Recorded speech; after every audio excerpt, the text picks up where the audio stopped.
Vucevic, and it's Middleton in at the small forward position. It's good from long range. Mark, you'd think that team chemistry would just improve as the season goes along, but maybe not if you have personality issues in that locker room. You know, Kevin, it's one of the most fragile elements in team sports. Chemistry, culture, accepting roles, sacrificing your own individual game for the good of the team. And I think it's always a work in progress. And as a leader, as I know you were when you played, I'm sure you were dealing with those things all season long. Yeah, you try to lead by example, but also there's opportunity in times when you have to step up and voice what you see that could be detrimental to your team's success. And once he got to the 10, I think he was surprised to find himself that wide open. Well, this early, they should be showing a lot more energy on defense. It's not there. Fade away. And Vucevic pulls it down. Not sure what the D was doing there. Clearly a breakdown. You can ill afford to give a guy like him that good a look. Parker outside.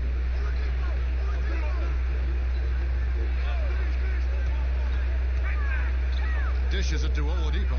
Clock at 4. Softly drops in the floater. Oladipo's got 5. Boy, the floater is one of the most beautiful shots in the game, and when used correctly, Victor Oladipo showing you he's got that shot down pat.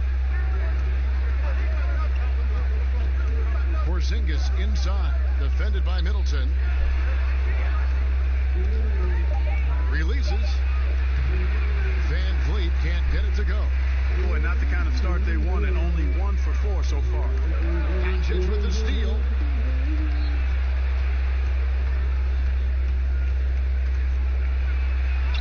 Up and in, off to an efficient start. 2 for 3 from the field. Boy, calm and collected inside. Doncic's scoring ability, wide-ranging. And when you see that step-back 3, Clark, for Doncic, shades of James Harden, the way he gets that shot off. And you know what they say, Luka's deceleration, hitting the brakes and stopping suddenly, is top-notch, just like James Harden's. So that's quite a compliment. A lot of that is footwork and balance, but I think his quickness, too, guys, has been a little bit underrated. This guy is a little better athlete than he gets credit for.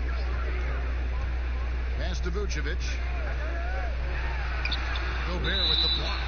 And so the ball out of bounds. Gobert touched it last. Some changes for Indiana. Ennis Cantor's checked in for Parker. Warren comes in for Chris Middleton. And it's T.J. McConnell in for Satoransky. The Mavericks also with a sub. Sexton's checked in. Just 4 to shoot. From deep three-point range. A shot by McConnell. No good. Mavericks trail by 3. Sexton kicks to Hunter. Out to Porzingis. A second chance effort. Here's Gobert. And denied. He sends it right off the glass. Pass to McConnell. And here in the first quarter, with a little over 3.5 minutes played. And so it's Doncic with it. He brings it up for the Dallas Mavericks. Last time they met was in Dallas. Well, they made a few key shots, but missed many more. It was a rough night for them offensively. And you know what? If you're not going to outwork your opposition, then you typically are going to get outplayed. Here's the floater. And no problem from Warren as he finishes at the rim. How about that wonderful floater he has, showing off an exquisite touch. Hunter kicks to Doncic.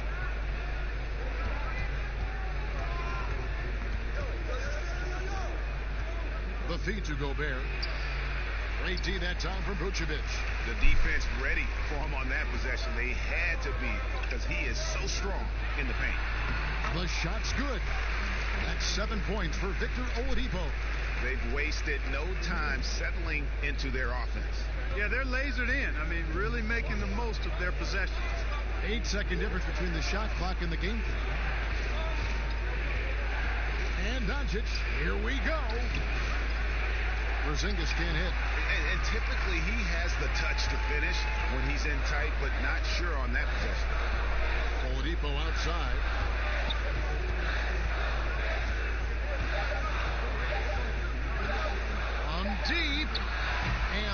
second attempt does not go in for him. And so the first quarter is in the books. Pacers lead by 7. We'll get things started in the second quarter when we return.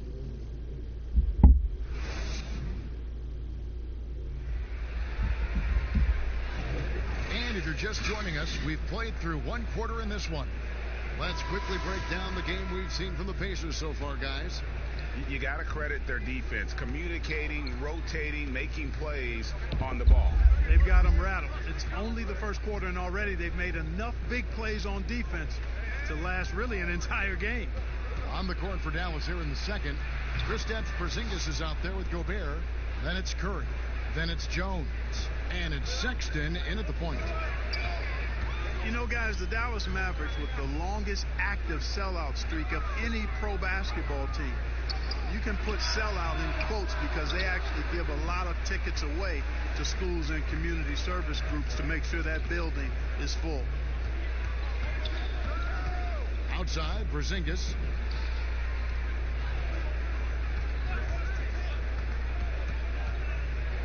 And Jones has it in the corner. Here's Sexton. And that comes off the assist by Jones. Sexton's got 5 points so far. You know, Clark, the Mavericks making their games accessible to Dallas fans, much more concerned with the packed house and the revenue at the gate. Yeah, and I like that philosophy, guys. I mean, building their future fan base. Those fans will be around for a while. Giving young people a chance to become Mavericks fans for life. And you start early, and it pays dividends down the road usually. And we're now about a minute and a half into the second quarter.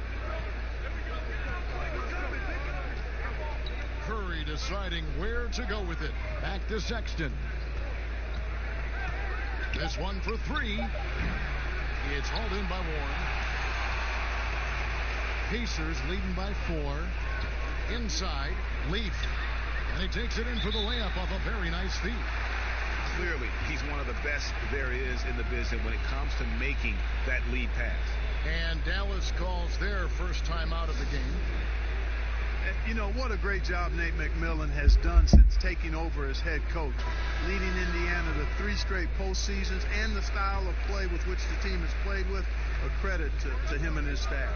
And some changes here for the Pacers. Parker's checked in for T.J. Leaf. Chris Middleton comes in for Oladipo. And Satoransky subbed in for T.J. McConnell. Fred VanVleet is checked in for the Mavericks. Correa comes in for Sexton. Porzingis with the steal.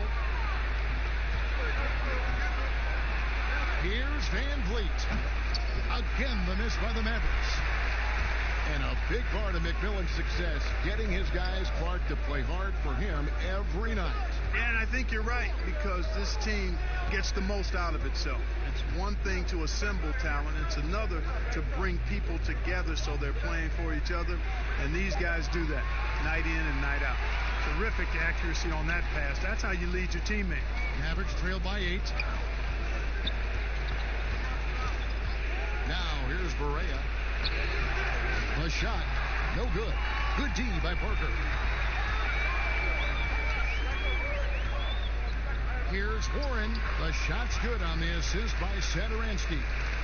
Warren's got his second basket of the game. Nice play, and you can see they're gathering momentum. You know, they need to stay aggressive here. Build the lead up while they've got the chance. Don't waste this opportunity. Here's Porzingis. And foul on the shot. He'll shoot 2 at the free throw line. You know, for Porzingis, the business of the family is basketball. His parents played at a very high level. His older brother played professionally for over a decade. And the first word that Porzingis said was ball, and he's had one in his hands pretty much from the start. Enes Kanter's checked in for Kaminsky. And then for Dallas, Hunter comes in for Jones. And Doncic is subbed in for Seth Curry. Mavericks trail by 8. Feeds it to Barea. And Parker with the block. Absurd bounceability displayed by Parker. I mean, he uses it so well on defense. It's not just the leaping ability, but the timing as well. The dunk with the foul on top of it. So strong. Oh, taking it to the rack with power. Hammering down the two-hand slam. really piling on the lead with a dunk like that. And Clark Porzingis' older brother. He used to make him highlight reels of NBA stars. Yeah, you know, the NBA was his goal all along, but he showed patience, and the Orlando Magic actually promised to take him 10th back in 2014. He stayed in Spain one more year to develop, and good for him. Now, here's Satoransky, covered by Van Vliet. Mavericks trail by 9. Correa, the pass to Doncic. Misses from close range. Pick up the pace, get the 2-for-1 here. That's the way to go. Be quick about it. Some nice passing here by Indiana. Warren, good. How about the court vision of Middleton? Just so good at finding the open man. And so it's Doncic with it. He brings it up for the Dallas Mavericks. Next matchup, they'll be home against the Suns. That game will be a quick pit stop before hitting the road again. 2-second difference between shot clock and game clock.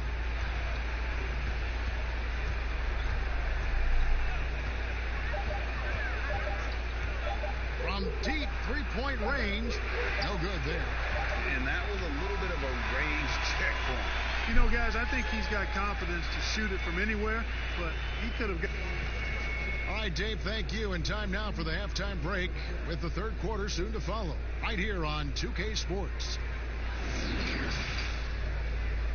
It's the 2K Sports Halftime Show. Ernie Johnson here with Shaq and Ken. Indiana did not hesitate to set the pace. Amped up and ready off the tip. And that.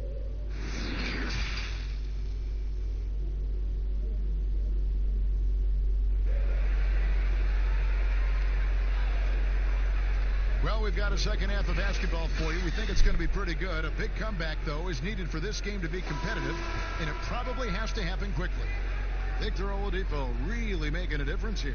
He's done a fantastic job of finding open space to operate within the first few quarters. And you know what? It helped that they had a few guys with very hot hands on the perimeter, too. And now let's check out the lineups courtesy of Gatorade, all fueled up and ready to go for the second half of basketball. And so in the game for the Pacers, they've got Vucevic. Jabari Parker is out there with Chris Middleton. Then there's Thomas Satoransky. And it's Oladipo in at the two-guard position. Pacers leading by 11. Here's Satoransky. Name some traits that make for a great team leader. You've been in that role. What did you like and embrace, and what have you seen from others? Well, I think it starts with humility, a real sense of who you are and what your role is on the team as a leader, and then a really good example set. I think those qualities are essential.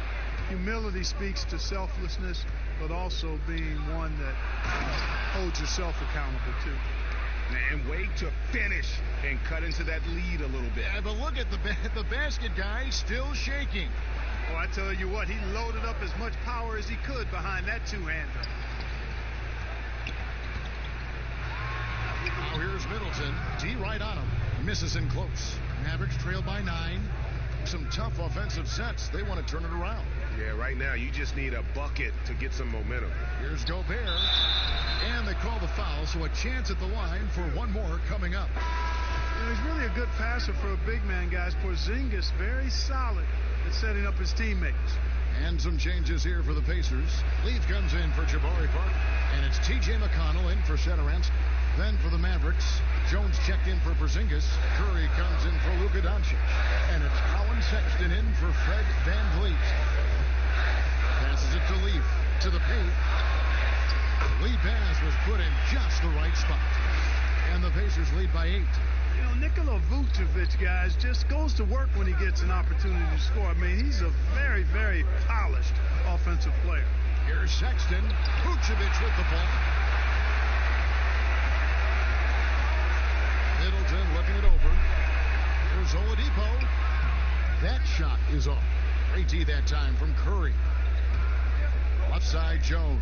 And then Jones with the jam. Oh, that's a major league throwdown. Keeps a tight grip on that rim, too, after the finish. Maybe that'll help them recapture their edge a little bit, guys. Oladipo with the ball. guarded by Hunter. Vucevic trying to get open. The shot's good from Leaf. Leaf's got his second basket of the night. And a finalist for Coach of the Year in 2019, Nate McMillan passing 600 wins last season. Well, you think about that. That's an impressive milestone for an outstanding coach in Nate McMillan. He moved into the top 25 all-time in wins. He's had 2 other stops as a head coach, Portland and Seattle, and I think he's doing some of his best work with the Pacers. Another shot. That one wide left. A slight advantage for them in the rebound department, but that oftentimes is all it takes. Especially, Greg, when you're scoring the ball at a decent clip the way they have. I mean, they've done exactly what's necessary to take the lead. Sexton the pass to Gobert. Outside, Jones. He kicks it to Sexton.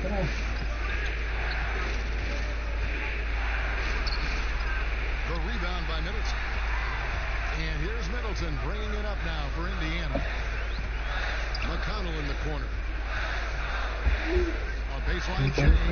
And there's Oladipo on the assist by McConnell.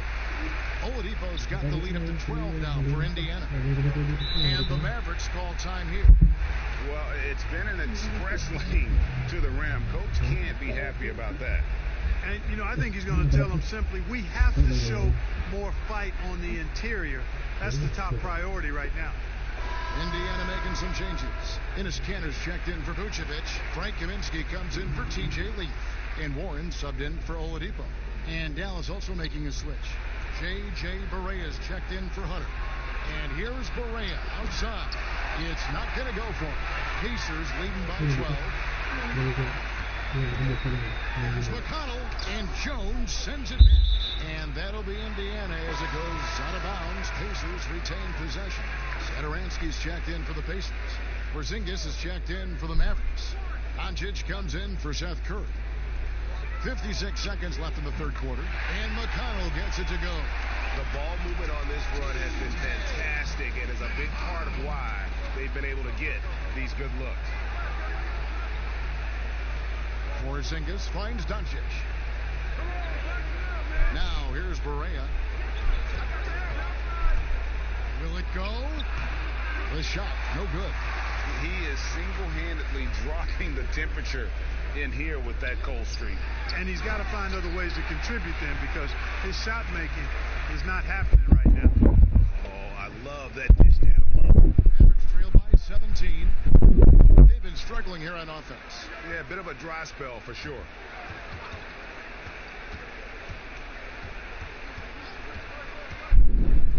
Teardrop shot, and it's good on the way up. It's hard to know what Barea is going to do in the pick and roll. I mean, he keeps the defense off balance. And not only is he an excellent passer, but he's a very good shooter out of the pick and roll, too.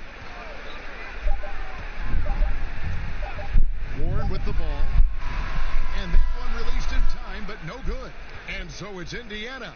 Their lead at 15 going into the break. And their ability to get points in the paint has made all the difference in this one. We'll take it. And now let's go back to a play from earlier as we show you our State Farm assist of the game.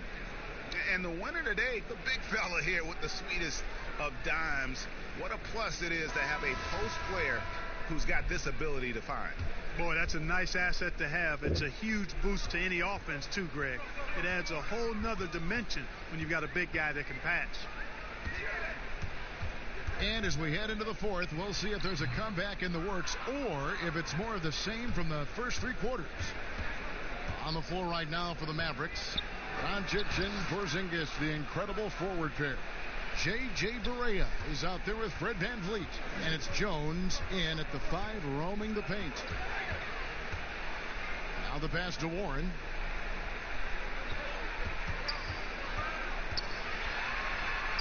And the shot is good. And the Pacers lead by 15. Big miscommunication on defense. He recognizes it and quickly takes advantage. Boy, the defense looks shell-shocked. I mean, they're on the ropes right now, on their heels. Satoransky against Barea. 6 on the shot clock. Outside, Porzingis gets it to go from beyond the arc. You know, Porzingis' game is custom made for the pick and pop stretch big. This guy can do damage from the perimeter. And the Pacers call time here. Mark, we have seen so many great players in the history of this terrific game, but in your mind, who's the best to have never won an MVP? Wow, you think about some of the names on that list recently, or not too long ago. Patrick Ewing, Scottie Pippen, same era. How about going back to John Havlicek, a former Buckeye and all-time great with the Celtics. Elgin Baylor, one of the first high-flying forwards that I recall, one of those really creative do-it-all type forwards. Jerry West and Dwayne Wade right in that mix too, man. Those are some lofty names that didn't get an MVP. And we've got an update here, so let's catch up with David Aldridge. Hey guys, well, Nate McMillan had some advice for the team during that last break. He said, this is where mistakes can kill us. This is where mistakes can turn this thing completely around. Protect the basketball and make the simple play. In other words, guys, no hero ball right now. Satoransky, the pass to Cannon. Parker against Porzingis. Parker kicks to Satoransky. Off target from outside. And so it's Doncic with it. He brings it up for the Mavericks. A great fourth quarter, just giving up 2 points. Fires from deep. Pacers with the rebound. Panthers got his fourth rebound in this one. It falls through, making him 6 for 11 in the game. And Oladipo's handle is tight now. I mean, so good at freezing the defense and then blowing right by whoever's on him. He's got a nice little hesitation move in his ball handling package. Good on the bucket. The ball distribution was there. I mean, outstanding work all the way around. And just about 3 minutes through the fourth quarter here.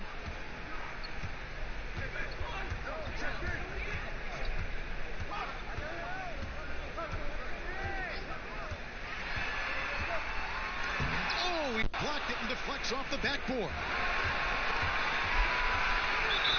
Shooting foul as the whistle blows. He'll shoot 2 free throws.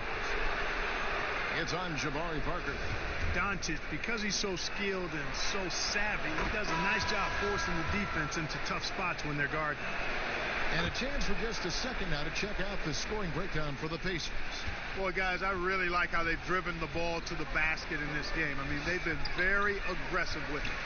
And also, their mid-range game has been impressive. A tough shot to rely upon, but they really had it going tonight. 2 free throws coming up, and they call the shooting foul. And I tell you, Oladipo really putting defenders in a tough spot. I mean, using his length outstandingly to draw these fouls. He drops the first one, and that will put them up by 9.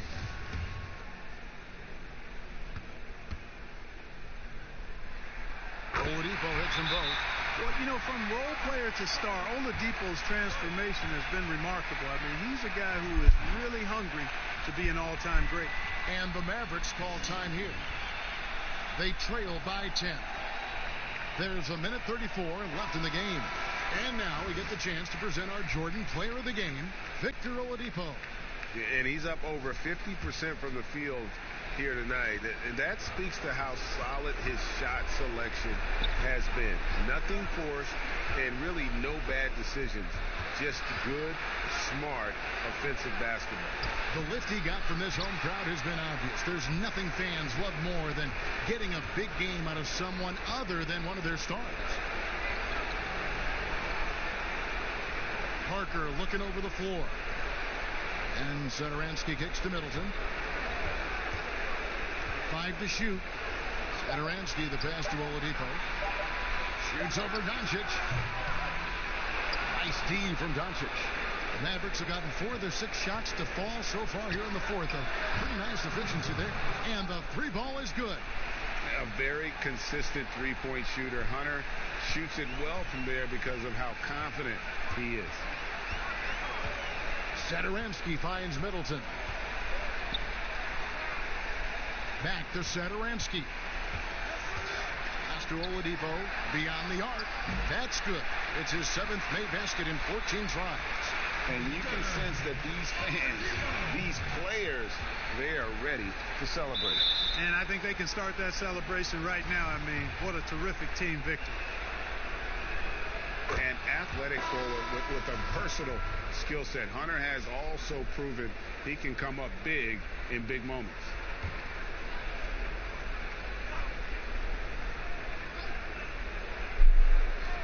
On defense, Indiana. 17 points was their biggest margin. Dotson kicks to Hunter. Again, the miss by the Mavericks. They've been doing a great job of sharing the ball.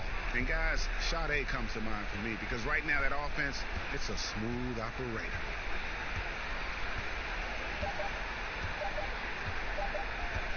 Now McConnell.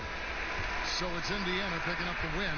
Some good competition, but the hometown advantage and their ability to stay focused, I think, made the difference. Yeah, and the first step in becoming a good team is your ability to win at home.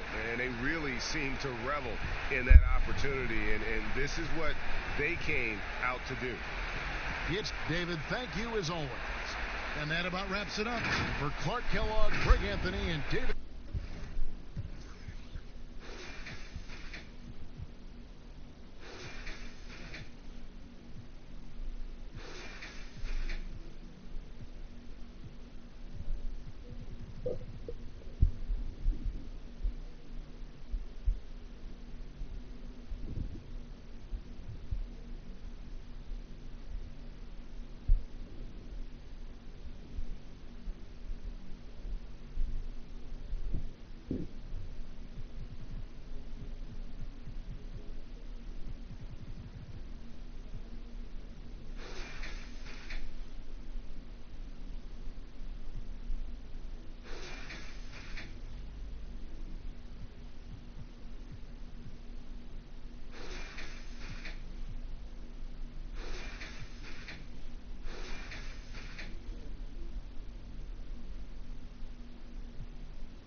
He is a monster on defense.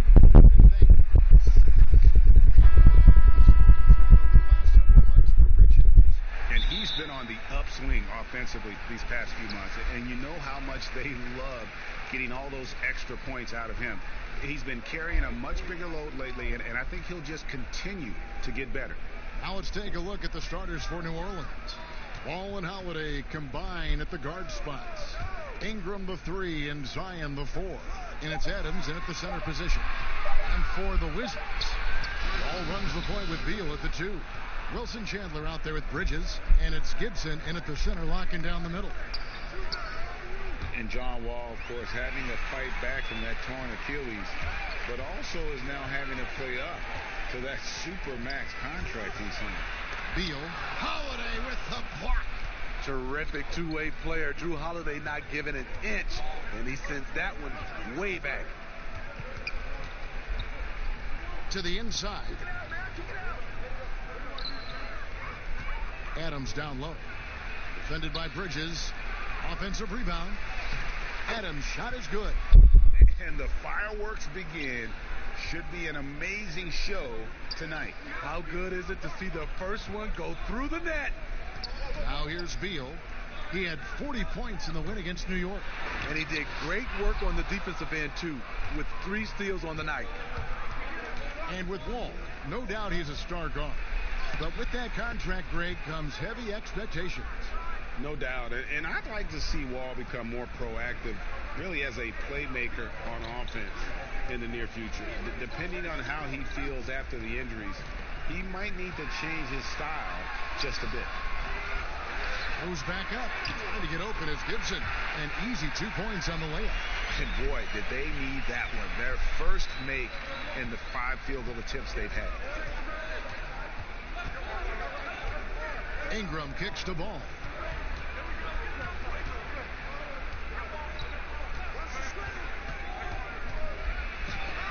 Wall with the block. And that's out of bounds. New Orleans will retain possession.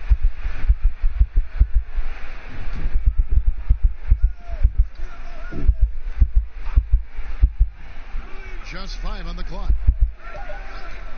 Here's Holiday. Here's Adams. And finally they hit one. Adams has got his second basket of the night. I just love the determination on that backboard. Coming out of the gates really, really strong. He's playing with that one extra gear so far that none of the other guys have found yet. Now here's Wall. And Adams sends it back. And he recovers it. The love and passion. Wall is a game changer, a competitor through and through. The Wizards shooting their first shots from the stripe in this game. Beasley's checked in for the Wizards. Steve, we've seen a few guys score close to 70 points in a game recently. Devin Booker of Phoenix certainly has gotten to that mark. Who might be the next guy to get to 70?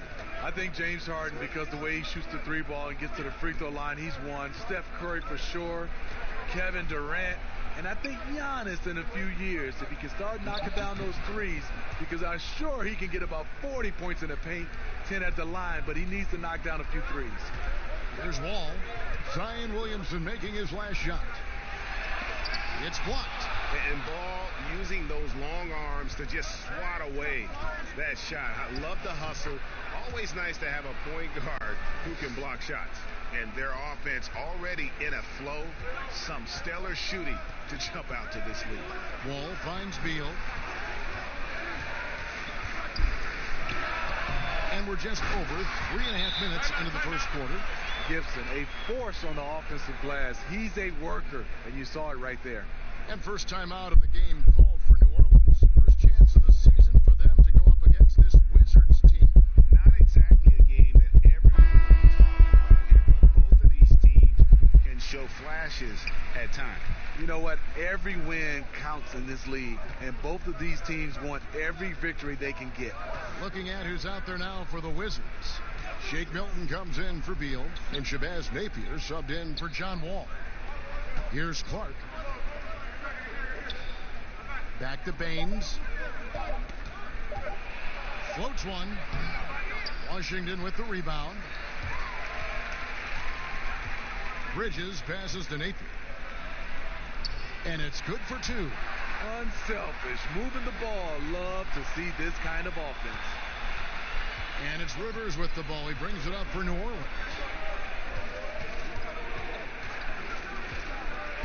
There's 45 seconds left to play here in the first. The rebound by Gibson. I'm a fan of anybody who defends that way. I mean, they weren't about to open the door and just allow him to cruise in for a layup. Rivers with it. Now guarded by Gibson. Clark dishes to Moore. Goes up with a strike. Rebound by Napier.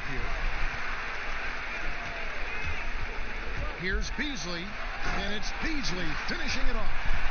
Oh, fellas, that was vicious two-hand monster slam. Guys, I don't think there was anyone who could have stopped him on that one. Tie game in Washington. And back in a moment as we'll get underway with quarter number 2.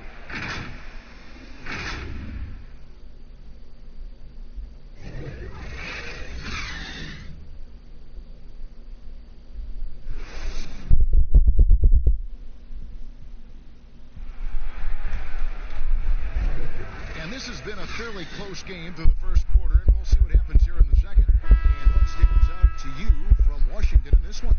Attacking, drawing fouls. They won that first quarter at the line. Some people might feel they got some hometown calls, but when your team is pushing the action, you often get the benefit of the doubt. So for New Orleans right now, Aaron Baines out there with Clark. Then there's E'Twaun Moore. Then there's Austin Rivers. And it's Alexander Walker in at the 2 spot. Offensive rebound. And contact on the shot, so he'll be shooting free throws here. E'Twaun Moore gives you the production, but he also gives you the intangible. He plays like an older brother. Well, he grew up in East Chicago, a steel mill town in Indiana. And E'Twaun Moore says, Smitty, he had to work 3 times harder than the next guy to make it. You know what, Kevin? Every team needs an E'Twaun Moore. He'll never be a star, but he has earned his place in this league. New Orleans in the lead. Here's Rivers. He's been patient so far. Nothing on the scoreboard yet. Pass to Moore. To the wing right side. Cloak loose and stolen by Napier. And here we go. Washington fast break. Here's Korkmaz. First shot, first basket. He's out of the blocks fast. He had just enough breathing room around the basket, and he found a way to convert it. Chandler against Rivers. Pass to Alexander Walker. Here's Baines. Back to Rivers. Not going to go that time. And his pure defensive effort changed that shot from an easy one to a tough one. And you know, technically, it's a high percentage look, but this is why we play the game. And here's Moore outside. Rebound, Washington. Gibson's got 4 rebounds in this game. Here's Milton. Back to Napier.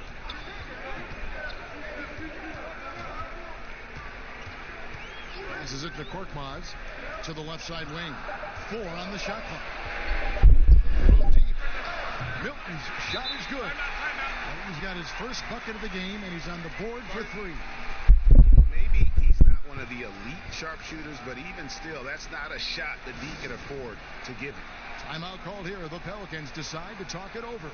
And you think of the resiliency of New Orleans. It feeds into the ethos of their sports teams, wouldn't you say? Absolutely. Certainly the Pelicans have had their challenges too.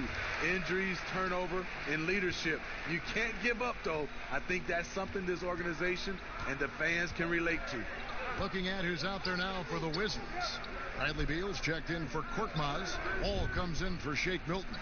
And Smith subbed in for Napier. Here's Ingram, and foul on the shot, so he'll get a chance at the line. Bradley Beal picks one up. The second overall pick back in 2016. Brandon Ingram has shown us flashes, but whether it's defense or offense, still a ways to go. And Greg, when you talk about Ingram, where would you look for him to make the next step in his game? Well, in that one season at Duke, he did shoot over 40% from 3. I think becoming a reliable shooter from out there would be a key building block offensively. Now here's Chandler. He's still scoreless so far in this one. Wall, and that one clearly a foul. Gets the whistle, and 2 shots coming up. Steven Adams picks one up. Well, it's a new front office in Washington, and Greg, they've got their work cut out for him. John Wall's huge Supermax contract as he deals with the Achilles injury. Tough questions to be answered about the direction they're going to take talent-wise. Wizards making a switch here. Bridges checks in. Now here's Ball. He had an 18-point outing in the last game against the Kings in Sacramento. And some of the passes he threaded through the defense were just incredible. He made it look so easy. Williamson kicks to Holiday. over Wall. It's good, and the Washington lead is cut down to 1 on the bucket from Holiday. We know Drew likes to get to the rim, but he's developed a mid-range jumper for when the defense is playing him that way. Wall against Holiday. The rebound by Steven Adams. Adams has got 4 rebounds in this game. Holiday, the pass to Williamson. It's blocked. He has the length to send shots back. I like seeing Bridges make his presence felt on this end. Holiday against Wall. Over to the left wing. For 3, Bridges. The rebound by Steven Adams. And here's Holiday, who will bring it up for the New Orleans Pelicans. It's off to Utah for him after this game as they take on the Jazz. That will be the 4th of the string of 5 played on the road. There's no bigger play in a close game than a putback slam. Oh, and that one's got them all hyped up. Wow. They're bringing the energy, the hustle, the fight, and they also didn't give up on that possession. Now, here is Smith. And Adams sends it back. And it's out of bounds. They say last touch by Adams. Beasley's checked in for Smith.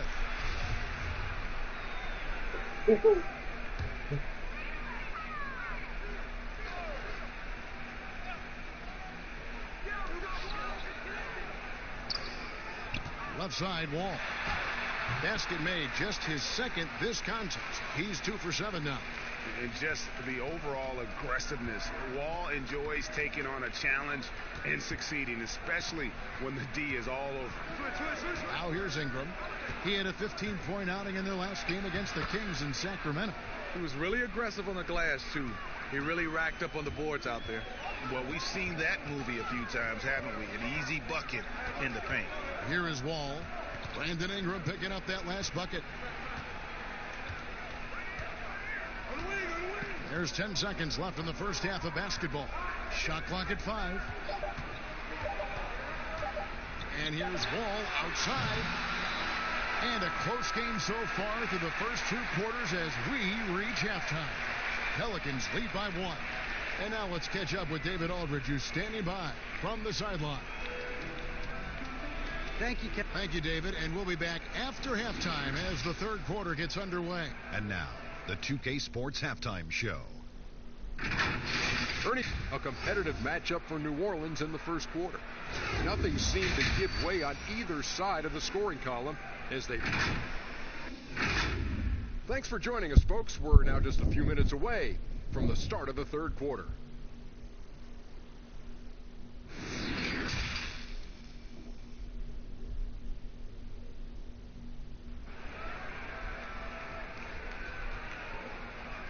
And as we get into this 3rd quarter, as we've seen so far, neither team able to create much separation on the scoreboard yet. Well, look at John Wall. What a contribution so far. Well, we'll find out if they were able to find an answer for him over the break. He was scoring with ease in that first half. I think both sides probably adjusted a few things. The key for him is to bring the same level of energy over these last 2 quarters. 3rd quarter action getting rolling right now, brought to you by Gatorade, all fueled up and ready to go. Here's who's on the floor. So on the floor for Washington. All runs the point with Beal at the 2. Wilson Chandler out there with Taj Gibson. And it's Bridges in at the 3 spot. And gotta like what they've been doing down low in the post. Wall looking for an opening. And the slam dunk by Wall. And how about Wall? Just phenomenal at taking it to the defense with that lightning quick first step. And the Pelicans under head coach Alvin Gentry, a team that looks to get out and run. Reason why, GA, he was an assistant under Mike D'Antoni in Phoenix when the pace and space trend was just getting started. Also on the bench for the Warriors, and we know how they like to get up and down. That up-tempo style is what he preaches. Adding to this lead, he's been dependable and consistent at the offensive end. And Adams sends it back. And it's going to be out of bounds. The Wizards will retain possession. Wizards making a switch here. Korkmaz is checked in. Clark, he's checked in for the Pelicans. Rivers comes in for Ball.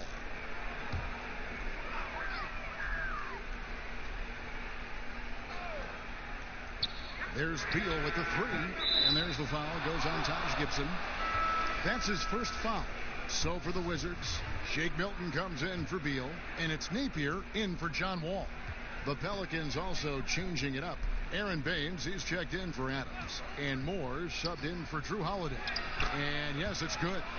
Ingram's got 8 points. They're scoring boatloads of buckets. It's raining buckets from inside. And here's Napier. He kicks to Gibson. And the shot goes in. How about the determination of Gibson? No one is going to stop him when he skies up. Rivers passes to Baines.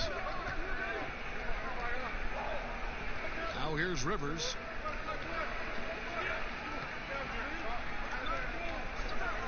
Back to Ingram. Shot clock at 6.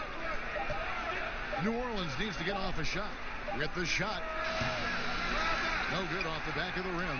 Wizards trailed by 3. And what a journey it's been for Austin Rivers since being drafted 10th overall back in 2012. Looked like he might not have what it takes to be an NBA player early, but he persevered and is now an integral part of this group. So timeout called here, the first for Washington. And with Rivers, he's never given up on himself and continued to add to his game. Even, Greg, as he's gone from team to team. You know, he's shown that he can function as either the point or off guard and still give great production from either spot. And as he grows older, you could see him being a top-level 6 man for the rest of his career. Beasley's checked in for the Wizards.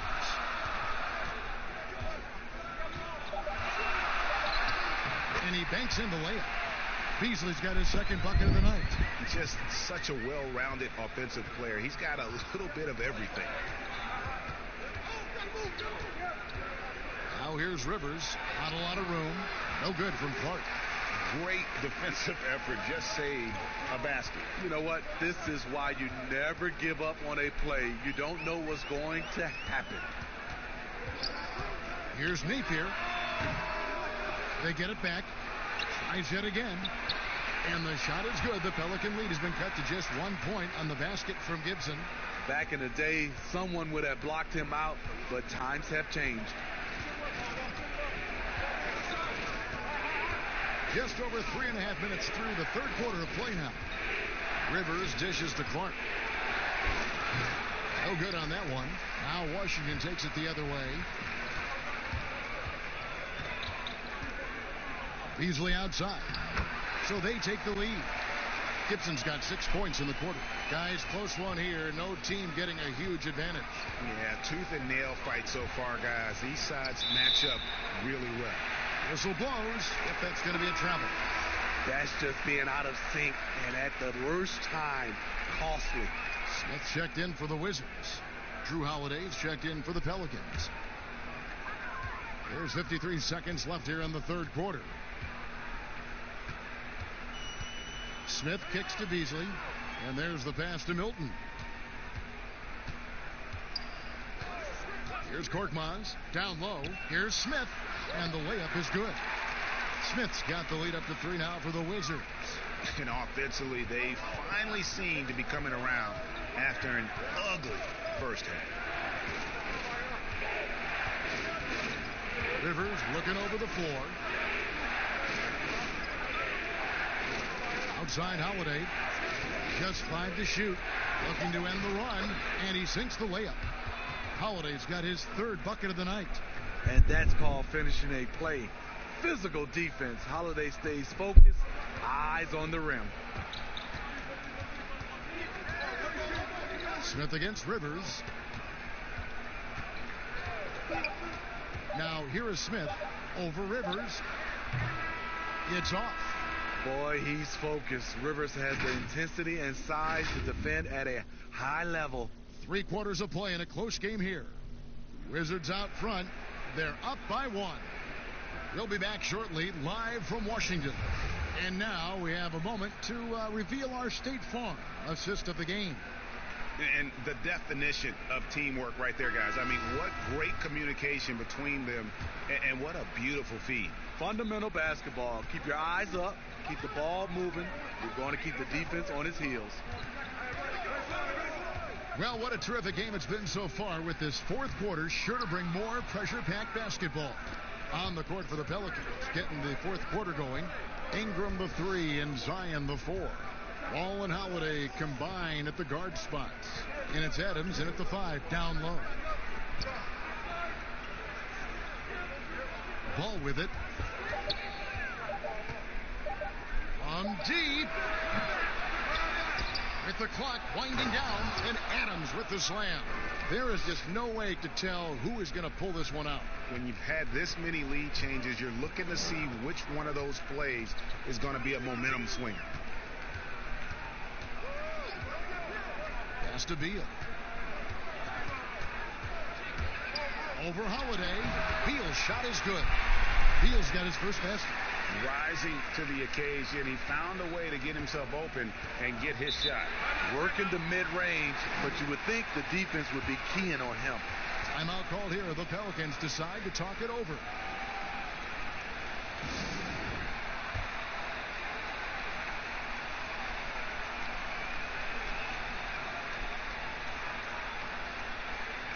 Washington making some changes. Wilson Chandler's checked in for Beasley, and John Wall subbed in for Smith. And we've got an update here, so let's check in with David Aldridge reporting from the sideline. Hey, Kevin. Well, look, here's what Alvin Gentry told his team during the break. He said, we're too concerned with their shooters right now. We've got to close off the inside. They are gutting us. He pleaded with his guys. Come on, let's take a stand. Kevin? So often Drew creates with the ball in his hands.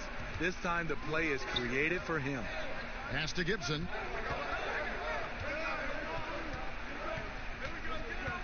Dishes it to Bridges. And the rebound goes to the Pelicans. Out of character for him to miss that shot. Maybe just a... Oh, what a play!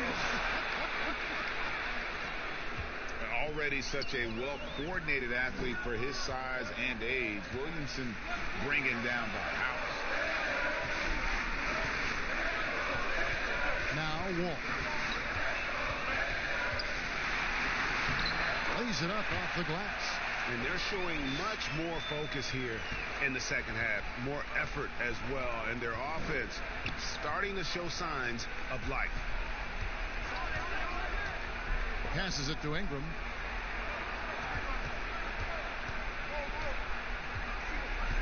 Back to Ball. The kick out to Holiday from deep three-point range. Pelicans keep it alive, and it's Adams on the follow. And the Pelicans lead by 4. And those second chance points really become almost like bonus points when you can get them. Time called here. The Wizards decide to talk it over. The wheels have come off a little bit leading up to this timeout. He is taking some low percentage shots, and it's killing the flow of their offense. More motion, more ball movement. That should lead to better looks for him and for the entire team. And now we've got a moment for our Jordan player of the game, Steven Adams. Yeah, and his percentage from the field tonight seems almost made up.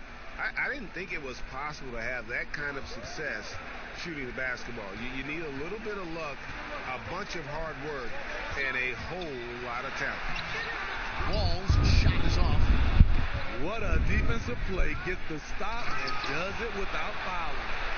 And what confidence from the big fella. Williamson runs the floor like a deer, and that assertiveness to attack. Love it. And stolen by Williamson. Outside Holiday. It falls for his 5th field goal tonight. Now shooting 5 for 8.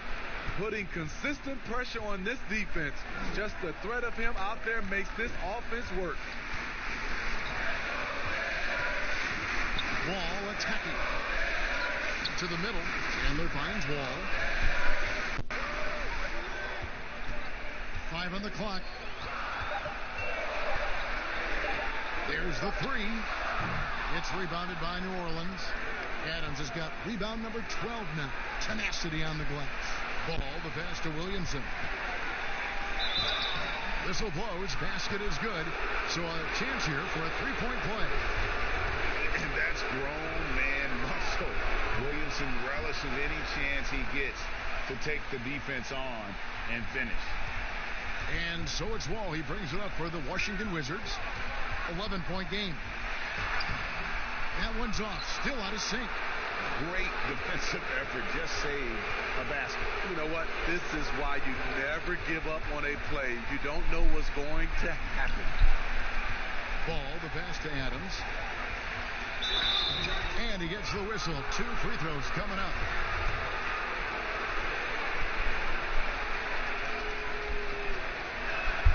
Free throw good, Adams.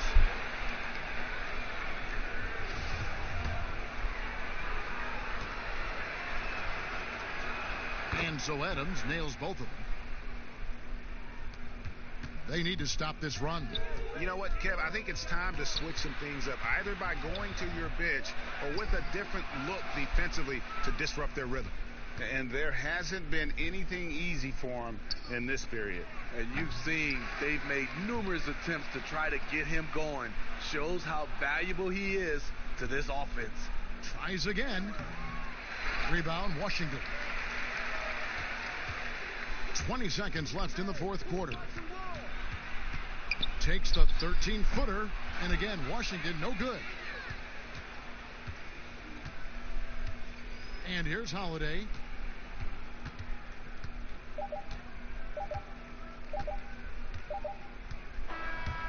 So we see the Pelicans taking the W here.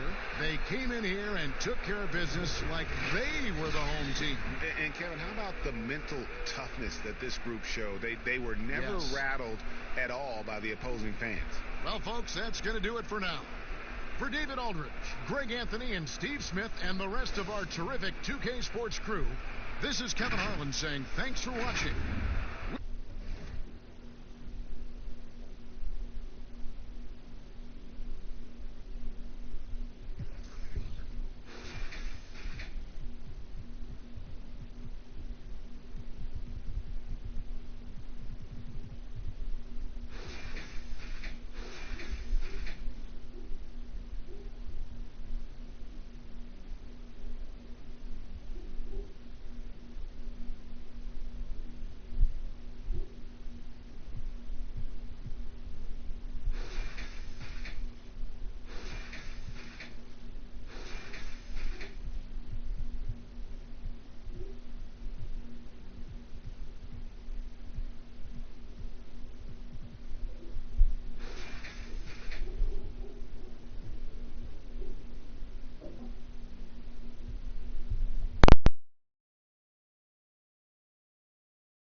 Then there's Brown, and it's Valanciunas in at the center.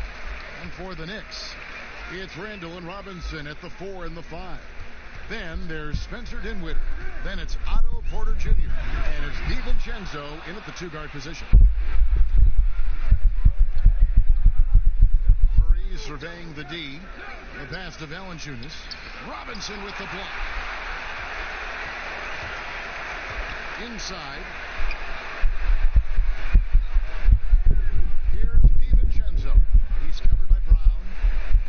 Here's Dinwiddie. Banked in off the glass. Dinwiddie's got the opening bucket of the night here for New York. Opening night, Brent, always exciting. Technically, every team is undefeated with a lot of hope. You're just fired up. I mean, I am fired the up. NBA never stops, Kevin. We know this, right? Isn't it great, though? I'm so glad it doesn't stop. The offseason is just absolutely ridiculously exciting. So fun. So much movement and hope for franchises that, have struggled for a long time. And here we go. Hope springs eternal. It's opening night. Here's Robinson after the Nuggets pick up 2. DiVincenzo passes to Robinson. Down to 5 on the shot clock. Dinwiddie's shot is off. I'm not going to see that very often. The defense in the vicinity, but still, he's not one to blow layups. And just awesome speed from Brown, blasting off towards the bucket and slamming it down. And it's the Knicks with the ball. The Nuggets getting the bucket. Dinwiddie kicks to Porter. Now Randall. He's coming off a 16-point game against the Hawks in Atlanta. Here's Dinwiddie. Robinson passes to Randall.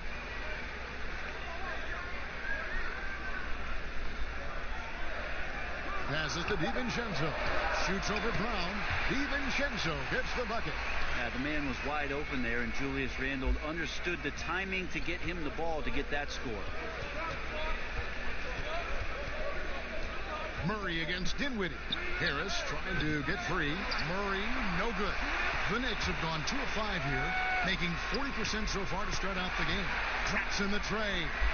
And they don't want to get in a habit of giving him open looks from 3. First quarter still, but not who you want to leave open. Now here's Murray. He had a 21-point outing in their last game against Dallas. Now the dish to Millsap. Tried to bank it in, but he misses. And that's just enough defensive pressure on him to throw off that shot. I bet he gets a good look at it next time and hits it. And out of bounds as the Nuggets gain possession. Well, the Knicks had a lot of turnover trading for expiring contracts. They did what they could to accommodate the wishes of a lot of vets. Yeah, the problem right now for the Knicks is they're not inviting to a lot of free agents, and that's really where they're trying to make their play. So fascinating over the course of the past decade that New York has not been able to attract the top-tier talent. So building through the draft, Coach Fizdale hopeful that they'll land a star one way or another. As a big, once you get positioned inside, it allows you to fight and come away with a lot of tough boards. There's a minute 34 left in the first. Now here's McLemore outside. That shot off. And it's Denver the other way. Last time they met was in Denver. Yeah, I felt like they attacked, but with a purpose. They knew what they wanted to accomplish coming in. And talking with the coaching staff, they said in that game they did a great job of not settling. Keep working the ball around, finding the best look. Let's see if they can keep that up. And again, Denver no good. And so it's Randall bringing it up now for the Knicks. Pass to Kennard. 52 seconds left to play in the first. A floater, and that's 2 points on the layup. Always fun to look at. Not tremendously efficient, but the floater, boy, those sure are pretty. They need a good offensive possession. Yeah, they've gone a long time without a bucket. Now here is Harris. He's gotten some minutes, but nothing on the board yet. Shoots. Kennard's shot is off. I guess even he has to miss one of those once in a while. 6-second difference between shot and game clock. Harris kicks to Brunson. To the inside. It's stolen by Randall. In the corner, it's McLemore. The shot's good. Brown making the play. There's 10 seconds left in the first quarter. Pass to Harris. And he was able to put it up in time, but doesn't fall. And so it's the New York Knicks in the driver's seat, up 8 points at the end of the quarter. Defensively, they have gotten after it, contesting every shot going up. We'll get right back to the action when we return. And we welcome you back to our special Noche Latina broadcast. As the second quarter getting going right now. And what stands out to you from New York in this one? Well, they used the fast break to generate some easy buckets before the defense could get set. Yeah, they did a great job. Just the initial thrust of that attack, as soon as they got the ball, constantly in transition. On the floor for Denver as we get going here in the second quarter. We've got Tim Hardaway Jr. He's out there with Jalen Brunson. And it's Melly in at the power forward. McLemore dishes to Brown. The pass to Kennard. 4 on the clock. A beautiful reverse layup. Kennard's got the lead up to 10 now for the Knicks. And he's got such a great touch and feel around the basket. He made that reverse look easy. Brunson the pass to Hardaway. Back to Brunson.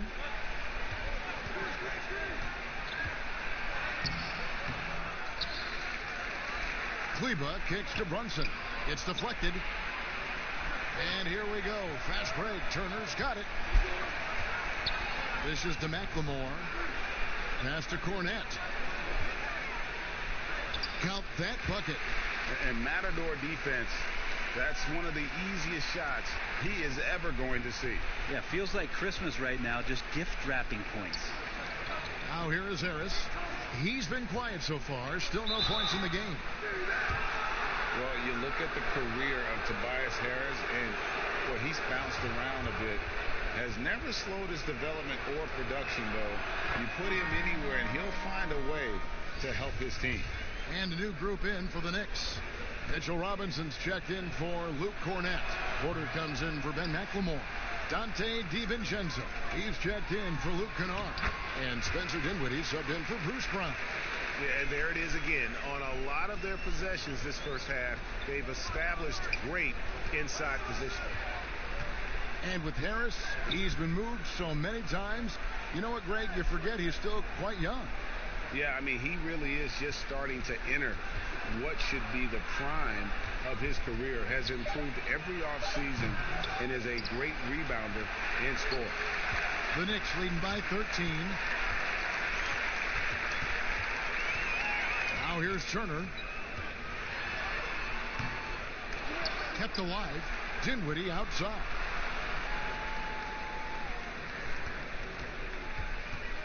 Goes up again. Good as the jump shot falls. Dinwiddie's got 9.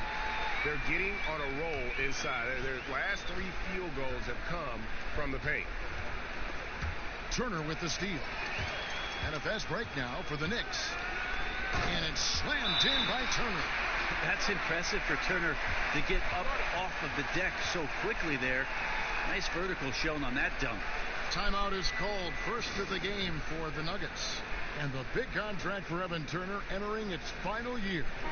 Greg making over $18 million. Is he in line for a raise, you think? Maybe not a raise, but he still remains a useful player. Never the most efficient scorer, but his rebounding and passing are what carry him. Randall's checked in for the Knicks.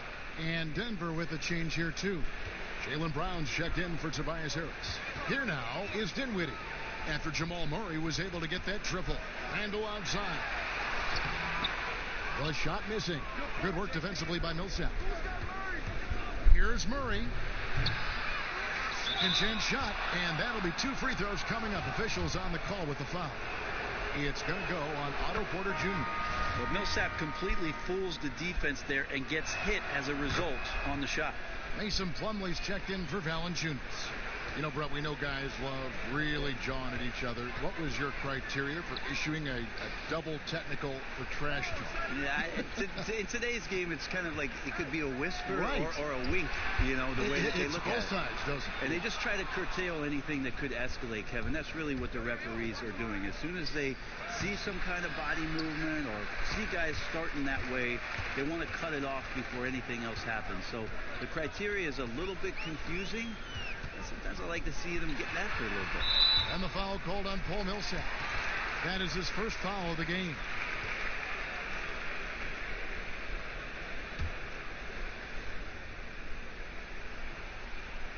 On defense, Denver. Down by 12. And it goes out of bounds. That one off Robinson. All right, a chance to look at stats for Porter. Last year, getting it done. Averaged about 14 points, 5 rebounds, and 2 assists. And he's done his share of the work for the team, definitely making an impact. Well, the numbers, if you look at them, impressive all the way around, and he's not letting the team down. Now here's Murray. Floats one up. Robinson pulls it in. Robinson's got 6 rebounds in the game. Yeah, one player sometimes can drag down your offense, and he seems to be an anchor here in this quarter. And he's flourishing as a scorer. But, Brent, how does Julius Randle take that next step? Well, I think, Kevin, if he keeps improving on his consistency, shooting from that 10-foot to 16-foot range where guys are daring him to shoot and not wanting to deal with him driving into them. You know, last year he went up 6 percentage points from 35% to 41% in that 10 to 16-foot range. You keep seeing that kind of improvement, the growth in his game is going to come. Now here's Murray. Robinson with the block. And with the success they've had rebounding the basketball, they're right where you'd expect them to be, firmly in the driver's seat. And they keep hammering away at them inside, forcing the ball into the paint. Dinwiddie against Murray.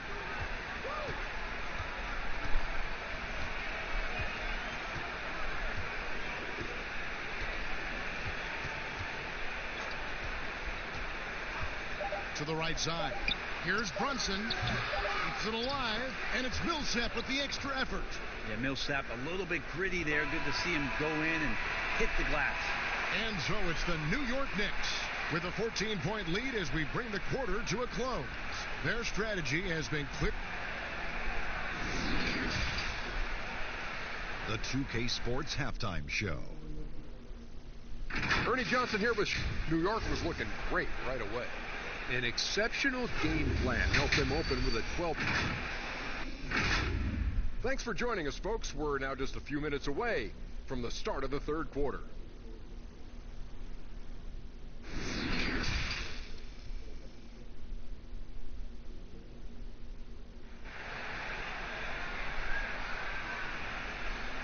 And with the second half upon us, we'll find out if this game becomes the route that it's threatening to be. You have to like what we're seeing from Spencer Dinwiddie. Yeah, it's been a great performance from him, really staying focused on quality shots. Yeah, this is showing that they're not going to play at anybody else's pace but their own. It's Randle and Robinson at the 4 and the 5. Then it's Porter. Then there's Spencer Dinwiddie. And it's DiVincenzo in at the 2. And that's the group for David Fizdale as we begin the second half. With some art, here's Robinson, and the rejection by Valanciunas. Robinson, that's good. Here's Murray. Outside Millsap.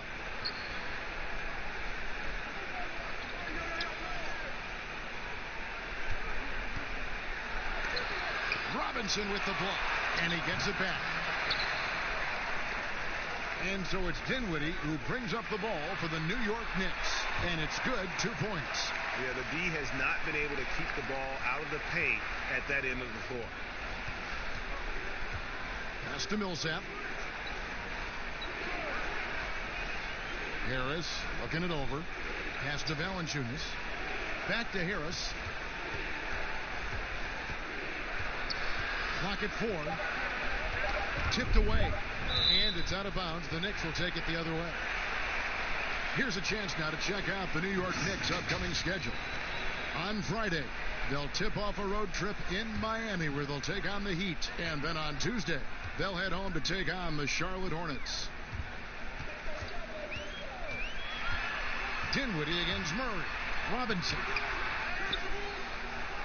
Randall passes to Robinson. And it's Denver with the rebound. And the effort never stops with him. No easy shots when he's on the floor. Well, it's about the defensive end, and that's what guys feed off. He gives the effort down there at all times. Millsap kicks to Brown. Jacks up a three. Bangs home the trifecta. Brown's got 7. And the three-point shot is something that Brown continues to improve upon. It's important for him to be draining these looks. And the Knicks decide to take their first time out here. Brent, certain players make everyone around them better. Talk about some of those guys who will do that at the very highest level. Well, the interesting thing about today's game, Kevin, is it's not always the point guard position. I think in the past we thought two ways. The point guard, who has the ball in his hands, finding guys for them to make shots. And then through the 80s and 90s, it was low post players who were getting double teams and initiating some offense. Yes. Nowadays, it's a lot of wing guys. And it's guys like Kawhi Leonard, it's guys like LeBron James, Kevin Durant. Throw Draymond Green in there with his ability to pass the ball. Jokic in there with his ability to pass the ball. It's all happening around the three-point line and getting into the gaps. So they look a little bit different, the initiators, in today's game. Good on the triple. And it's 6 points for Ben McLemore. That's an unselfish play. Evan Turner with eyes up and delivers. Outside Hardaway. Wide open look here for Murray. It's hauled in by Cornette. Cornette's got 4 rebounds now tonight. We've got 1:55 left to play here in the third. Here's McLemore. Some solid defense from Harris. Well, a lot of players in the league are going to make that shot, and for him, it's pretty much automatic. It's a good defensive effort to prevent the layup. I just think that's trouble. You're gonna let that guy shoot layups. You're asking for it. Back to Turner. New York moving it around. Cornette kicks to McLemore.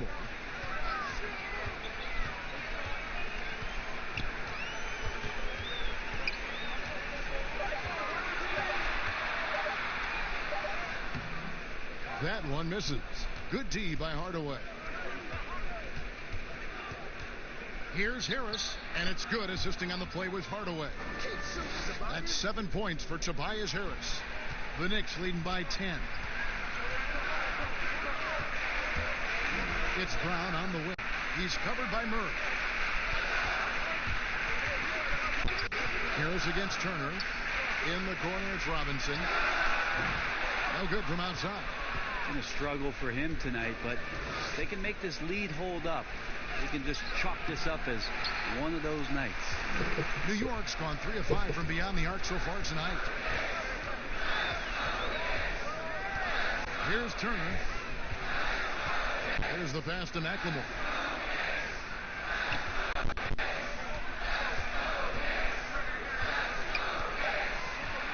Passes it to Cornette.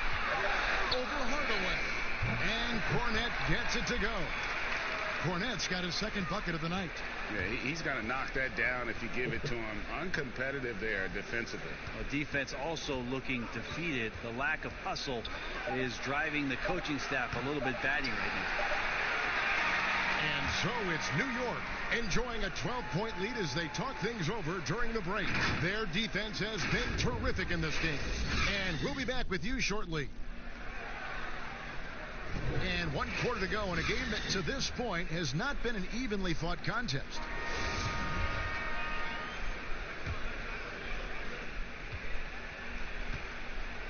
All right, now a chance to set the floor courtesy of Gatorade. 4th quarter action, all fueled up and ready to go. Taking a look at the Nuggets, they've got Plumlee. Jamal Murray is out there with Jalen Brunson. Then there's Jonas Valanciunas, and it's Brown in at the 3. And here's Brunson. Pass to Murray. Nails the wide open jump shot. The good old catch and shoot jumper there. Murray quickly getting these shots up and over the defense. Dinwiddie attacking. It's good. And haven't we seen that a few times today, guys? I mean, their defense has got to have a little bit more toughness about it. Brunson with it. Pass to Valanciunas. Now Murray. Back to Valanciunas. 6 to shoot. And out of bounds as the Knicks gain possession. Paul Millsap's checked in for Denver. Fourth quarter still young, just over a minute play. Dinwiddie left side. Down low. That's good from Porter on the assist by Dinwiddie. Porter's got his first points in this one. The Nuggets trail by 14. And the pass to Plumlee. Just over a minute and a half played here in the fourth. And the Nuggets making a change here. Harris is checked in.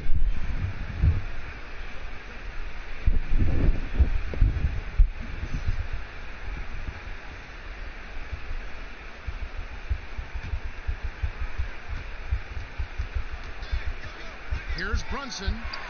Sweet little floater. He knew what he wanted to do all along. The teardrop. New York leading by 12. Here's DiVincenzo. Here's Dinwiddie. And again, it's New York. And at the offensive end, he's done about as much as they could have hoped for today. Brunson kicks to Harris. Back to Brunson.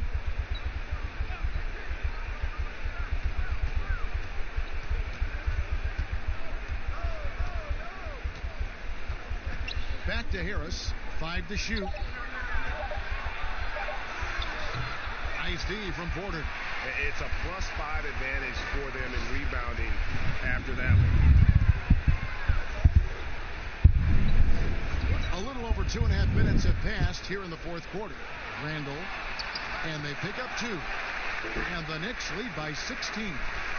Another good play. This is how they built the lead, calling on the right guys at the right time.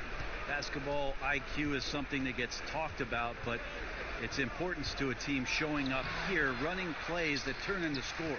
The Knicks have gone an outstanding 4 of 5 from the field in the fourth quarter so far. Passes to Kennard.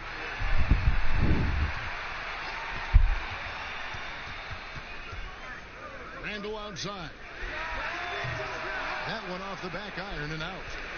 And it's Millsap with the ball for the Nuggets. It's a 16-point game and finished off by Brown. And there's no excuse for allowing Brown to get that deep. He's just brilliant at jamming it down the defense's throat. Time call here. The Knicks decide to talk it over. They're up by 14. 1:41 left to play here in the fourth. And now let's present our Jordan Player of the Game, Spencer Dinwiddie. He's put on a shooting exhibition for us here tonight. He's missed a couple along the way, but it sure seems like everything's been falling for him. The only way to keep him from converting is to keep the ball out of his hands. This is as good a game as we've seen him play. And this crowd can't get enough of it. When he explodes like this, it becomes a special atmosphere in here. Robinson against Valanciunas. Robinson kicks to Porter. From past the arc. Millsap grabs the miss. The Nuggets trail by 14. And here comes Brown, leading the fast break. Like that from Murray right there. When he's passing it like this, it can make him so much better and so much more open. And clearly, we will not be witnessing a spirited comeback tonight, albeit as exciting as that would be. This was an excellent all-around performance for the Knicks. What do you think was the deciding factor in this one? I think you have to look at their field goal percentage. They just shot the ball much better than the opponent, and they were getting great looks all game long. And it'll go down as their first official win of the new year. Well, at least they're going to salvage a game from the season series.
is out there with Griffin. Then it's Chris Paul. And there's JaVale McGee. And it's Schroeder in at the 2. And for the Hawks, they've got Clint Capella. Sabonis is out there with Andrew Wiggins. Then it's Trae Young. And it's Daniels in at the 2-guard spot. Now here's Schroeder. Back to Paul. Bucket 6. Well, Pope wishes to McGee. Here's Schroeder. No good with the triple.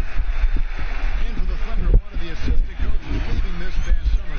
Greg, how much of a concern is that for head coach Billy Donovan? Possibly a sign that Donovan could be on the hot seat in OKC. I mean, 3 consecutive first-round exits. Donovan on the final year of his deal. The clock is definitely ticking. And that'll start us off already. You can feel the tension in this arena. You get the sense, Greg, there is a level of intensity right out of the gates. Now, here's Capella. McGee with the block. And now the fast break. Griffin with the ball. And that one's good. Schroeder. What a find by Griffin. He's a lot more skilled as a passer than he gets credit for as far as power forwards go. He has terrific vision. Paul against Young. That's in, and he found his range with that one. Now 1 for 2. This guy a tough cover for any defender. Creative and assertive scoring the ball. Paul passes to McGee. Some nice passing by Oklahoma City here. Griffin looking around.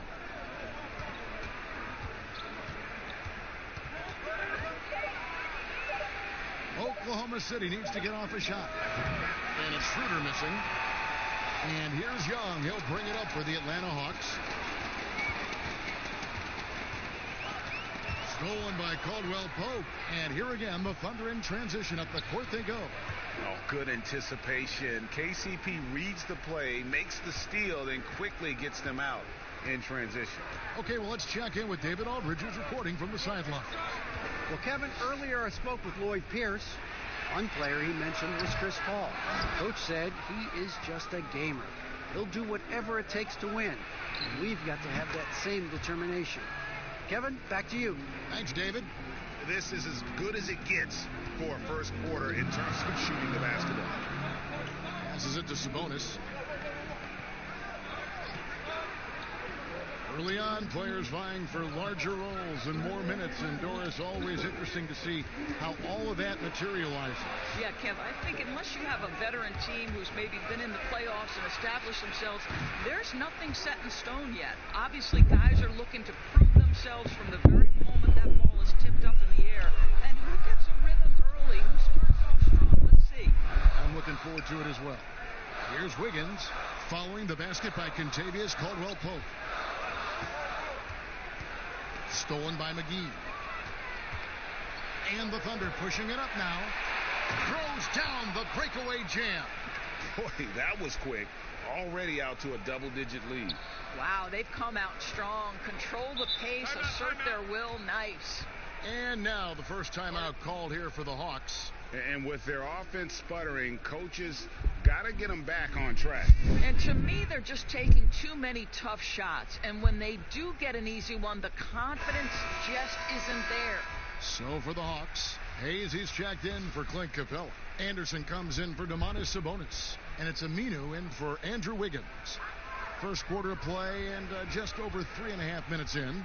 Aminu and the call on the shot that sends him to the line. The Hawks shooting their first shots from the free throw line tonight.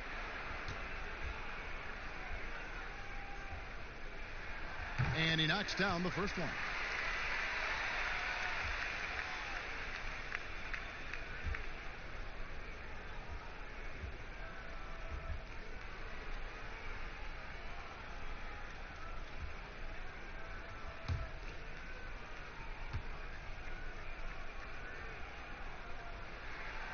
No good on the second, so he hits 1 of 2. Well, you have to be a fan of the way Kevon Looney plays, the former UCLA Bruin. He puts in the work on the defensive end, Doris, and it shows. No doubt. He has evolved to be the kind of player who is often asked to guard the wings, sometimes even point guards. Just think back to last year's playoffs. He had to guard the likes of James Harden, Kawhi Leonard, Kyle Lowry. This guy is so gifted as a defender, and he's only getting started. And the bucket is good. Three-point play chance here for him. Every time they get scored on during this run, it's come from inside the paint. Oklahoma City shooting their first free throw of the night here. Yeah, last season, around 71% of the free throws made. And you know what? That has to be a point of emphasis this year.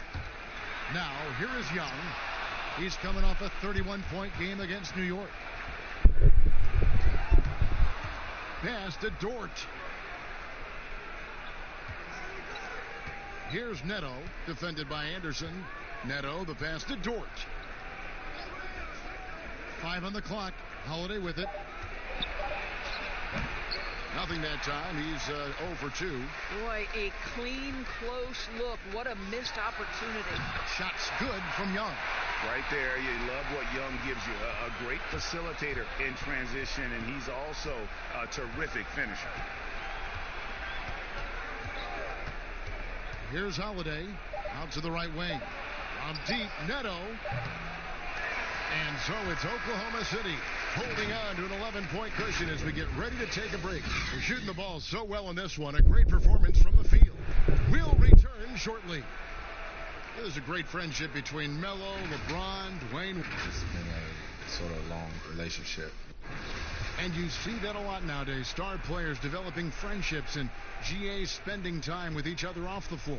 Yeah, some people hate it because they want that bad blood you used to see, but no reason you have to hate someone to really compete against them. And welcome back to the second quarter of action. Plenty of basketball left to play, but this one has been one-sided so far. And for the Thunder here, they've been putting on a show, guys. Well, credit their anticipation skills on the defensive end. They forced a number of turnovers. And a few of those led to quick scores at the other end. Really active first quarter for them. And a chance here presented by Gatorade to see who's on the floor. All fueled up and ready to go for the start of the second quarter. On the court for Atlanta, they've got Al-Farouq Aminu. He's out there with Kyle Anderson. Then it's Trae Young. And it's Daniels in at the shooting guard position. This is his first free throw of the game. The Atlanta making some changes. Dwayne Dedmon's checked in for Hayes, and Labissiere subbed in for Kyle Anderson. And so Holiday will bring it up for the Oklahoma City Thunder. And after this one, they're home against Minnesota. That game is the first and last of their homestand. A nice defensive play. Altered the shot, then stayed right there to clean up the glass. Daniels kicks to Young.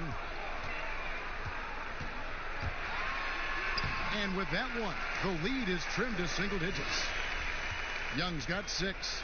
Such a creative ball handler. Young has an ability to carve out room for himself with his dribble. Holiday, the pass to Noel. Holiday trying to free himself up. They get the rebound, and that one's good. Noel. They are just killing him on the interior. Young against Holiday. Young's shot is off. The Thunder leading by 11. Holiday attacking, and he uses the glass on the layup. Holiday's got his first 2 points of the night.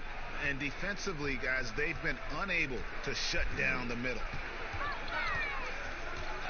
And there's a whistle. That goes on Neto. That's his first foul. Atlanta making a switch here. Wiggins is checked in. A different look for Oklahoma City. We're now about 2 minutes into the second quarter. And Young kicks to Dedmon. Shot clock at 6. Here's Aminu.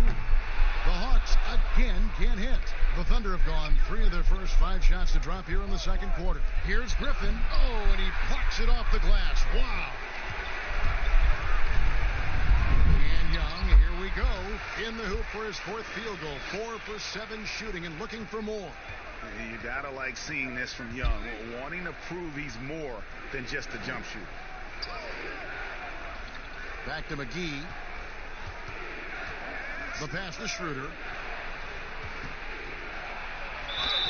Basket is good. He'll get a chance for one more at the line.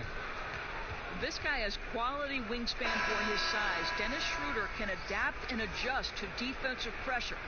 Doris, if you had to list a player with all the great talent in this league that's the most difficult to stop one-on-one, who would that be? Well, like in similar situations, I can't give you just one. Some names that come immediately to mind: James Harden, obviously, has been in the MVP race for 5 years running, I think. He's virtually impossible to guard, right? He's got a great system for his individual skills. Kevin Durant can get any shot he wants at any time. And then the virtuoso that is LeBron James, who can pick you apart with shooting, with scoring, with passing. He's really nothing short of remarkable. Now, here is Young. He's got 8. Nailed from three-point land. Well, offensively, this guy has been cooking. They're definitely not losing because of him. Schroeder finds Paul. Pulls it from the elbow. He's off on that one. And Atlanta will come the other way. Their last meeting was in Oklahoma City, where they were unable to fight off the Thunder. Yeah, in this game, they'll want to approach things a little differently, I think. Got blown out last time due to being a little too aggressive on the defensive side. You know, there's a balance between that aggression and overdoing it. You can't reach in. These are things officials are looking to call. Well, this second quarter has proven to be a turnaround. This guy looking much more comfortable all of a sudden. Young passes to Sabonis. And here's Wiggins. Back to Sabonis. Pass to Wiggins. Fires the three. Rebounded by McGee. The Thunder leading by 13. Here's Schroeder. Drains it from beyond the arc. Schroeder's got 10. Well, you have to at least honor the long ball from Dennis Schroeder. He is more than capable from that distance. Schroeder against Wiggins. Back to Capella. Young outside. Shoots the three. It's rebounded by Oklahoma City. McGee's got 4 rebounds in this game. And he lobs it up toward the rim, trying to go for an alley-oop, but excellent defense and anticipation there to stop it. They get a hand on it. Young against Paul. And here's Young. From deep. And so a pretty lopsided game through the first half.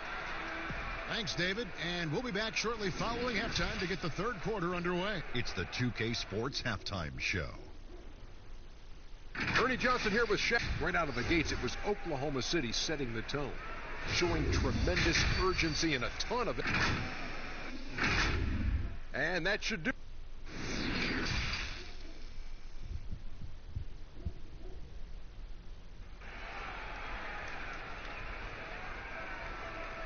And after a very lopsided first half, we'll see if things play out a little more evenly here in the second. Without question, Trae Young displaying his skills today.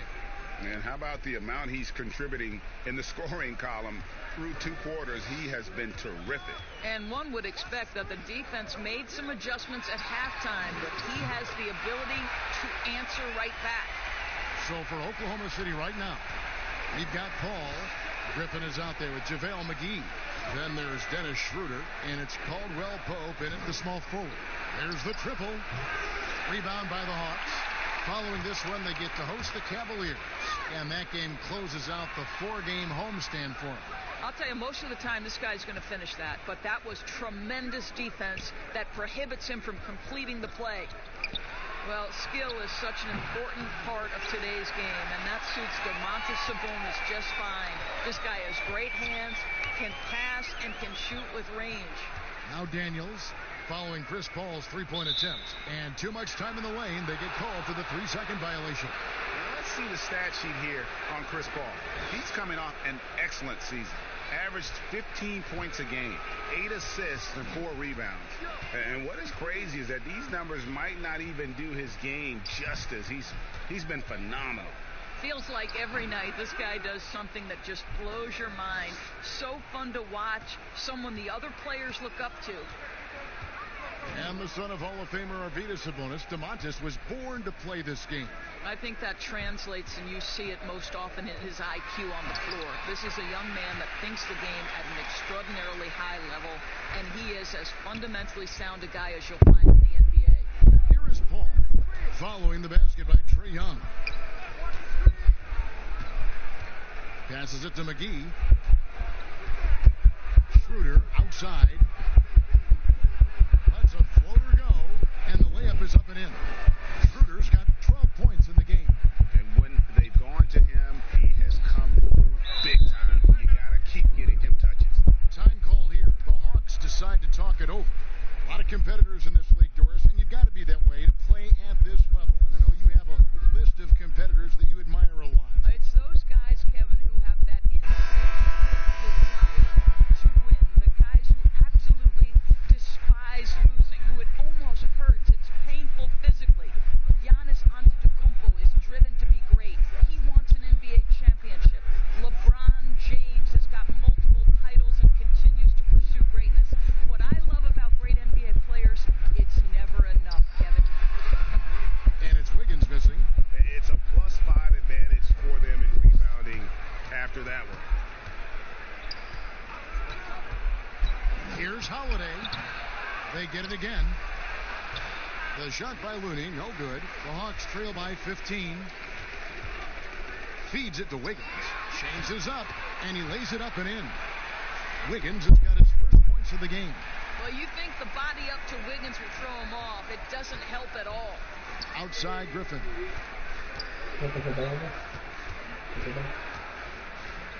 Back to Holiday. Pulls up on the wing. The rebound by Anderson. I'll tell you, his shot is just lost right now. There's just no consistency. Amazing that they're still up in this basketball game. And the Thunder with the possession here. Following the three-point attempt by Andrew Wiggins, Dort passes to Holiday. Some nice passing by Oklahoma City here. Pass to Griffin. For the three, just 4 to shoot. And it's out of bounds. And they say last touch by Griffin. While we have the time, let's take a look at last season's best transition team.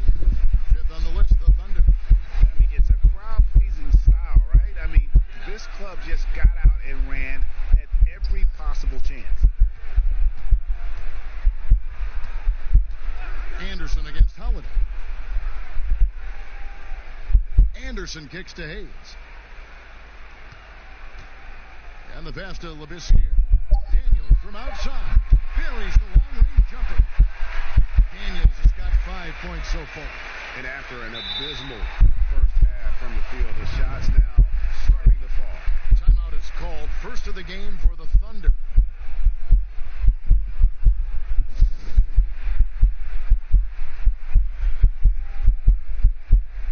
Dwayne Dedmon's checked in for Labissiere.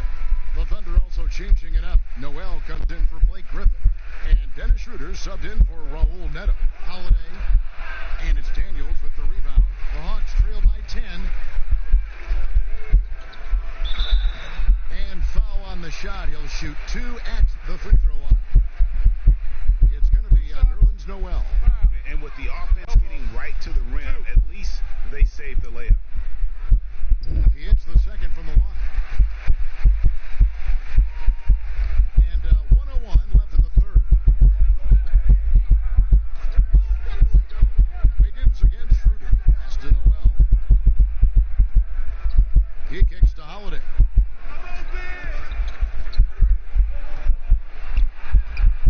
Atlanta with the rebound. Boy, a really tough quarter for this guy. Just struggling to make shots right now. Wiggins surveying the floor. Misses the three. You know what? He's just stone cold right now. Really not sure if he's their best option offensively as they try to get back in this game. Big miscommunication on defense. He recognizes it and quickly takes advantage. And that's typical of this guy. He's always reading the situation, reacting quickly, and capitalizing.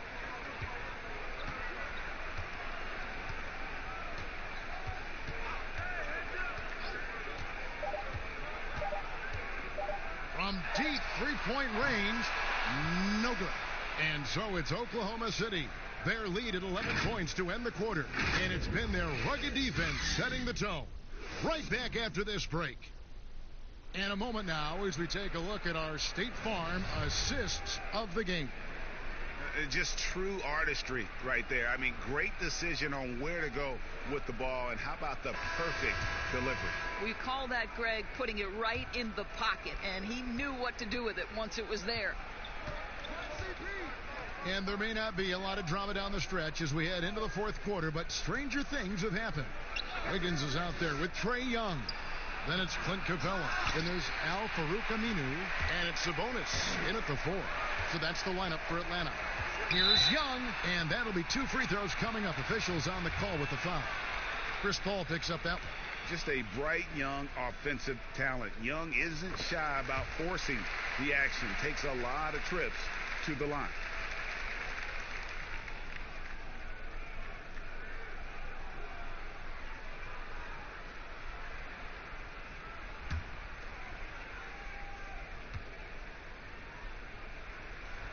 Good on both. Probably as close to a sure thing as you can have at the free throw line. And so it's Paul with it, bringing it up for the Oklahoma City Thunder. At one point, they led by 16. Releases from 15. Atlanta with the rebound. Capella's got rebound number 5 here tonight. Here's Wiggins. Rebounded by McGee. McGee's got his 5th rebound in this one. Passes to Caldwell Pope. Paul surveying the floor. Noel with it. 6 to shoot. Schroeder dishes to McGee. Caldwell Pope for 3. Oh, yes, he did. 5 up and 5 down for him so far. And the three-pointer, a big part of KCP's game. About half his shots come from out there. And Young kicks to Aminu. Back to Young.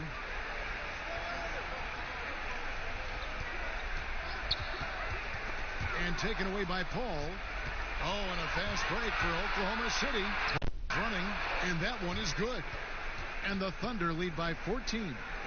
Way ahead of the field. He can do pretty much whatever he wants. Big time play right there, showing the activity and ability to impact this game.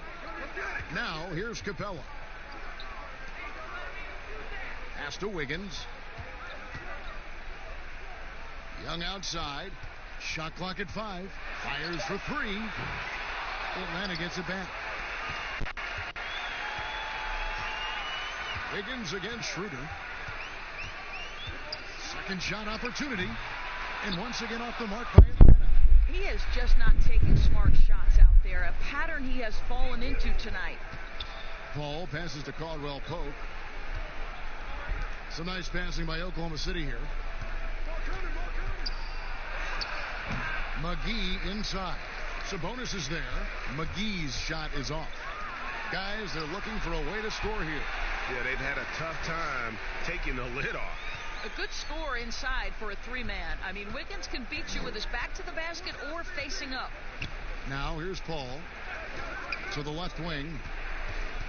Here's Schroeder. Andrew Wiggins grabs the board. The Hawks trail by 12. The pass to Sabonis. And Young with the basket on the assist by Sabonis. 20 points for Trae Young. Domantas Sabonis is one of the outstanding passers from the post position that we have in today's game. If you're open, he'll find you. Now here's Schroeder. Pulls it up. And again, Oklahoma City, no good. Well, if you're just tuning in, welcome. We've got about 3.5 minutes gone here in the fourth quarter. Back to Capella. Wiggins outside. From outside the arc. And the rebound goes to the Thunder.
LeBron James is out there with Robertson. Then there's Howard. Then there's Russell Westbrook. And it's Green in at the 2 guard. And for Cleveland, they've got Clarkson, Kevin Love out there with Andre Drummond, and it's Hayward, and it's Bradley in at the point guard position.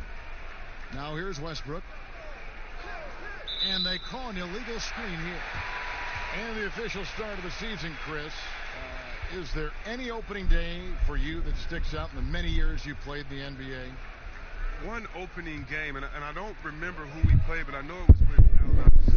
And AI and I had meetings before the season, and we were talking about just how much we wanted to win. We knew we were coming up on the end of our careers, or I remember never entering a preseason with so much hope, because I knew that he was in, I knew that I was in, and we knew that we both wanted it so bad. So I think we both scored 30 or did something crazy like that. I don't remember, but coming out with him that preseason was so special because I knew we were going to set the tone for how our team was going to play, and we were engaged that year.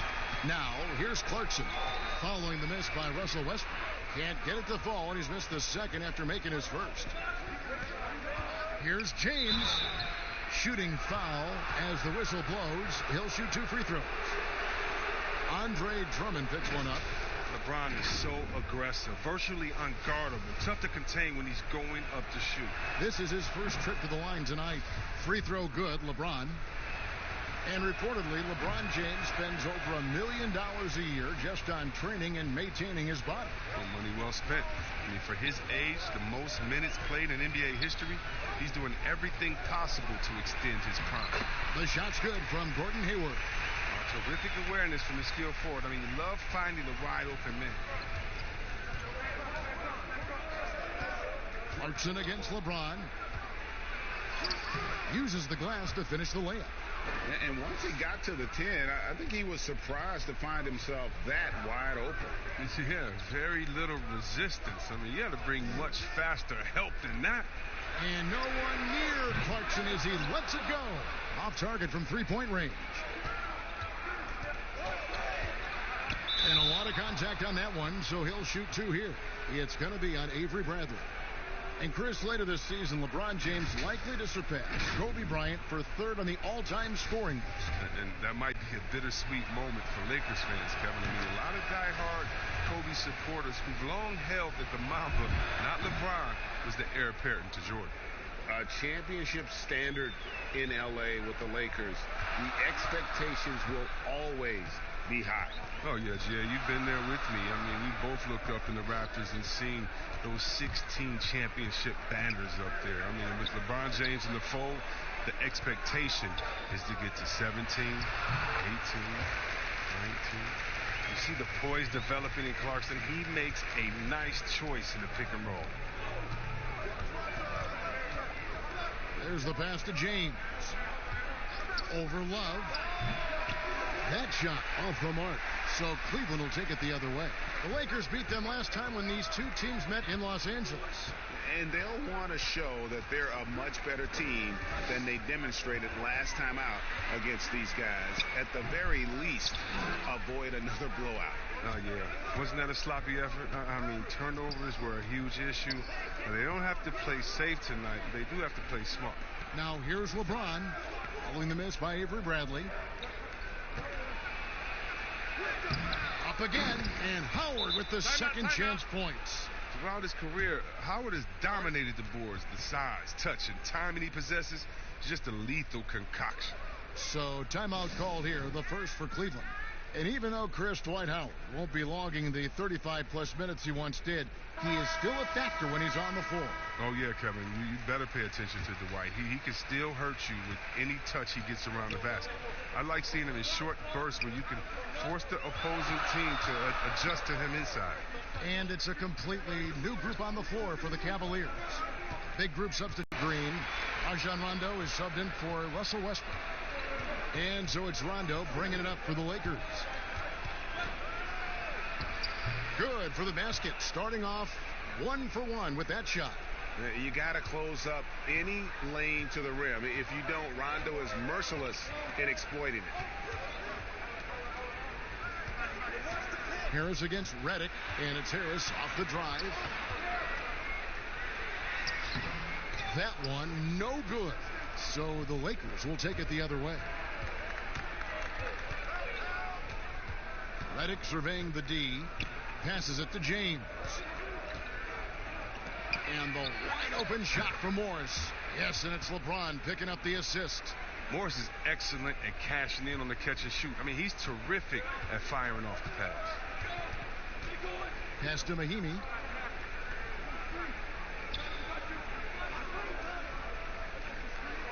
Over to the wing. Just 5 on the clock. Here's none. He's covered by Rondo. That one falls. He's so aggressive at that end of the floor, and that's a quality all great scorers have. 29 seconds left to play in the first quarter. Outside, Redick. Here's the three. And a rebound goes to the Cavaliers. On the wing, Harris. He's covered by Rondo. And here is Harris. Nothing yet on the scoreboard for him. Out to the right wing. Here's none. At the end of one, a closely contested game so far. Los Angeles on top. They're up by 3. It's the NBA on 2K Sports from Rocket Mortgage Fieldhouse. Well, you see a lot of players who... I play 2K all the time. Seriously, when I'm playing... Always experimenting, always keeping his mind engaged, Greg, with basketball. And that's who Bron is. He lives, breathes, and eats basketball. And getting going again here in the second quarter. Fairly close game so far.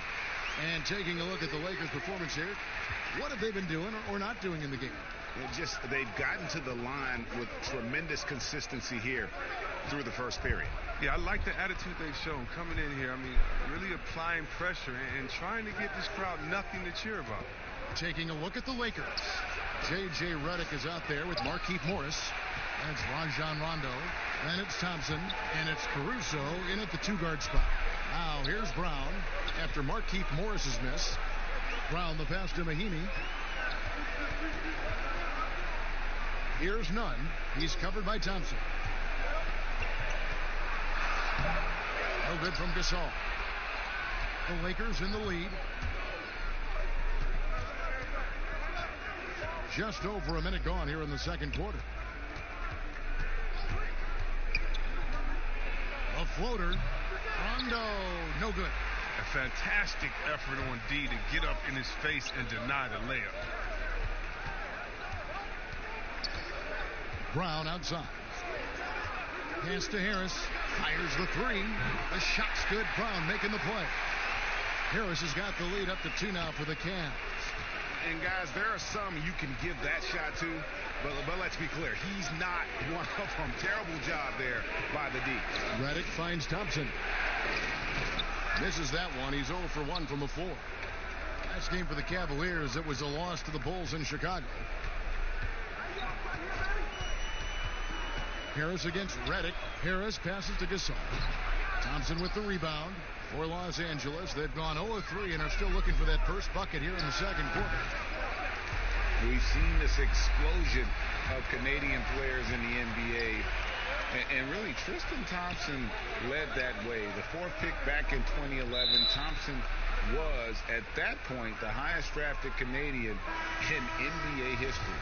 And the Cavaliers with some changes. Andre Drummond's checked in for Mahinmi. Love comes in for Pau Gasol. And it's Jordan Clarkson in for Harris. Russell Westbrook's checked in for the Lakers. Now here's Westbrook. He had a 27-point outing in their last game against Houston. But we got to talk about his D2. 4 steals in the game. I mean, a complete all-around effort for him. And Thompson may have led the way for Canadians. But as far as where the league is going, Greg, he's a throwback player. I mean, a rebounder and rim runner. His game is built on toughness and hustle. And it's Thompson with the ball. He'll bring it up for the Lakers. Westbrook with it. Picked up by Brown. And he comes up with the deuce. Redick's got his first bucket in this one. Love the attitude of Westbrook. Continues to improve at running the offense and finding ways to create opportunities for his teammates. Here's none.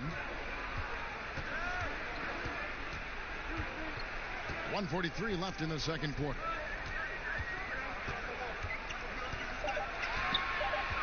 Elbow shot. Here's Drummond. And he gets the whistle. 2 free throws coming up. Well, what I like about Drummond is that he stepped up as a leader, which is important at this stage of his career. First trip to the free throw line for him in this one. He struggled mightily at the free throw line in their last game. Big group substitution here for the Lakers. Dwight Howard, he's checked in for Tristan Thompson. James comes in for Morris. Andre Robertson, he's checked in for J.J. Redick. And it's Green in for Alex Caruso. Westbrook against Hayward. Westbrook with the nice D there. He usually takes advantage of D like that. Should have been a simple layup. Shoots over Bradley. Here's James. That one dropped for his second bucket. Mark him 2 for 4. And even if you wanted to box out LeBron, the man is too athletic, too strong. He finds ways to get to the ball. It's Bradley on the wing. He's covered by Westbrook. Bradley kicks to Hayward.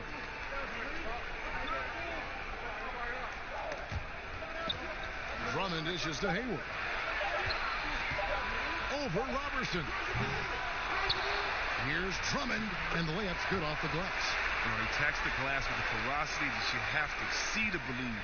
Rebounding, that's his forte. Outside Westbrook. Back to James. There's the feed to Howard. And Howard with the stuff. Oh, an aggressive move and fantastic finish. Trying to send a message with that slam, I think. Kicks it out to Bradley.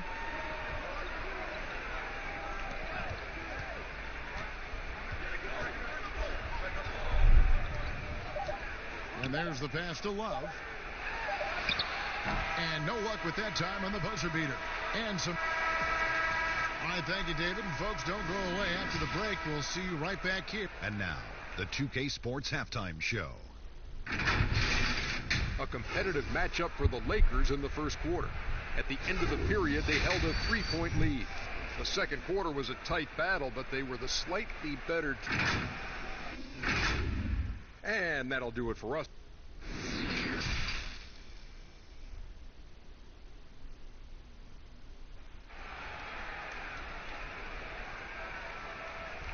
And we're halfway through this one. Plenty of basketball left in a game that's been fairly even so far.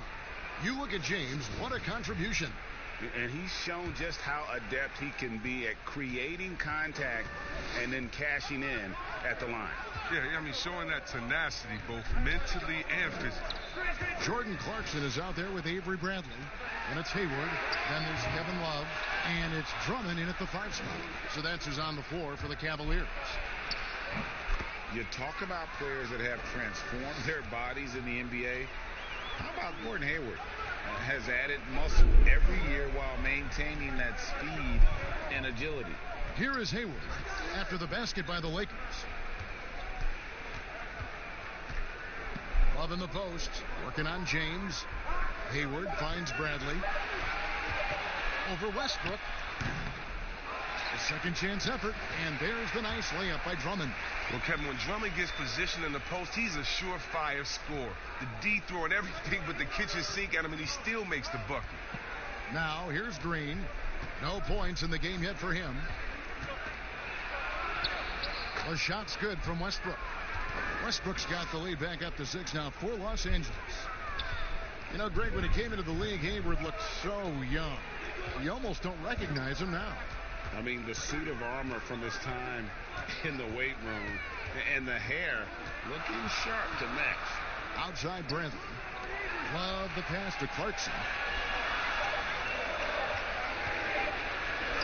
And it's sent back by Howard. And you got to be aware of Howard at all times, especially on defense, where he makes his living blocking shots. Bradley against Westbrook. To the paint. And he drops in the layup off the glass. And it's an 8-point Los Angeles lead. And no matter what they've tried, the D just has not been able to deny them the ball inside. Back to Clarkson. Green with the block. they're having trouble getting going here in the second half. I mean, that's their 4th miss in 5 attempts. And you know Westbrook has an outstanding vertical. And once he gets to the launching pad, rim, beware. And the Cavaliers call time here. The creation of the super teams, Chris, is enough being done to ensure a competitive balance in the NBA. I think so. I think that every year you're going to have to evolve in trying to do enough and to see what happened the previous year. But yeah, and the fact remains, though, Kevin, is, I like working with you. You're my friend. I would go work with you. And in basketball, you want to go play with your friends. Same stuff, yeah. How do you stop that? Right. I don't know. When guys get to hang out in the summer and say, wouldn't it be cool if we got to play together, our kids would play together, and we could win one? That's going to be hard to deter. So I just think it's about how strong the will of the friends are, and more importantly, what is the league doing to kind of not necessarily give as much incentive to do that, but I think the league is doing a great job staying proactive, giving guys a lot of incentive, a lot of reason, a lot of dinero to stay at home with the team. And let's catch up with our sideline reporter, David Aldridge. Well, guys, one of the things that the NBA has been forward-thinking about is always accepting new ideas. And they've got a bunch of them on the table in recent weeks. A mid-season tournament, a postseason play-in tournament, maybe even reducing the 82-game regular season schedule. Now, all of these would be very bold moves, but Commissioner Adam Silver has always demonstrated a willingness to think outside the box. Kevin? PA, great assessment, good report, thank you so much. Here's LeBron after Pau Gasol's bucket. Outside, Redick. A three-pointer is right on target. Redick's got the lead up to 11 now for the Lakers. Oh, I mean, the main weapon in Redick's arsenal, he's out here to shoot it from deep, and he does that well. Gasol kicks to Harris. LeBron with the block. And that's out of bounds. Cleveland will retain possession. Markieff Morris is checked in for Alex Caruso.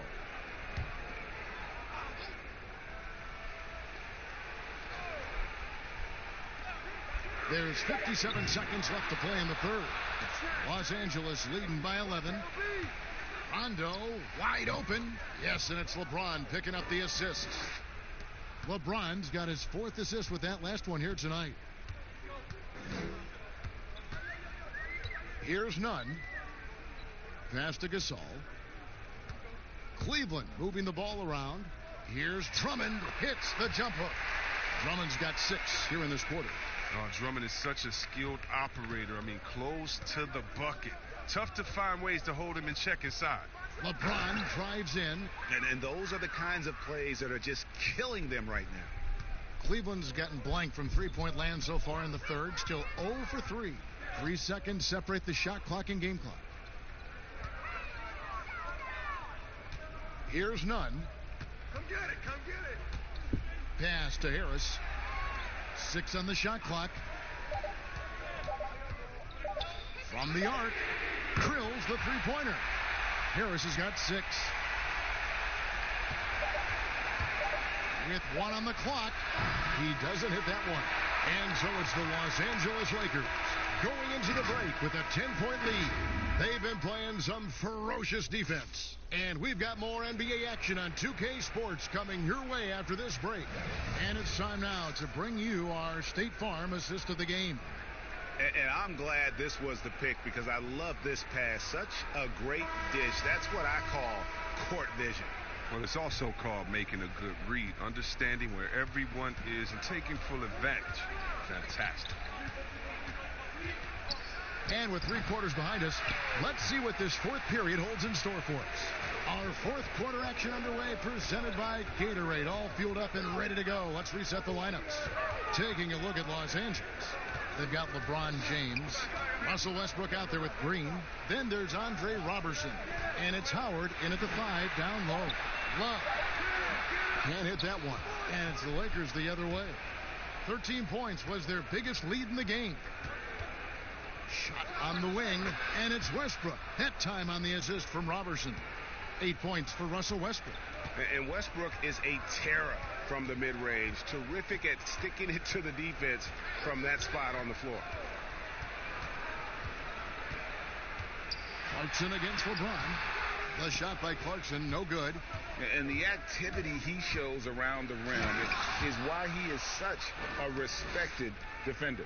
Yeah, you can see why he's established that reputation. Strong understanding of how to defend at the rim. And the Cavaliers call time here. Chris, this is a specialty of yours. Which current bigs are best at finishing contested shots right at the rim? Oh, well, I'll tell you this. The best big in the league last year, averaging 17 points, scoring in the paint, Giannis Antetokounmpo. Yes. I mean, he'll dunk on anybody. Move out the way. He finishes. What about Embiid inside? What about Gobert? What about Boogie Cousins? Should I continue? I can keep going because the big man is back, baby. And keeping us updated from the sideline, let's swing it over to David Aldridge. Thanks, guys. I got a chance to hear what John Beilein said to his team. He was disappointed in the shot selection. He told them, stay patient, run the offense, make the extra pass. We don't have to make up the deficit all at once. We'll see if they start shooting a little better. Kevin? Well, you look at the former All-Star Andre Drummond and the way he rebounds, Greg. He might be the best in the league in that department. I mean, few players in the history of the league can go off for 20-plus rebounds on any given night. Drummond's one of them. Attacks the glass on the offensive end so well. His offensive rebounding, for me, sets him apart. And this is how you want to come out of the half. Prolific and efficient. Oh, just a dream scenario for them so far. Their offense looking like a well-oiled machine. Now, here's Clarkson. Hits it from three-point range. Nice ball handling by Clarkson. Good shooter off the dribble. James looking it over. He's looking for Robertson and finds him. Howard finds Westbrook. Shoots over Brantley. And he overshot that one, missing. Setup's good. That's the shot they're looking for, but you can't get them all to go. Pass to Clarkson. Back to Bradley. And the lead is down inside single digits. Bradley's got his first 2 points. With his athleticism, nice to see Bradley driving to the rim. Back to Westbrook.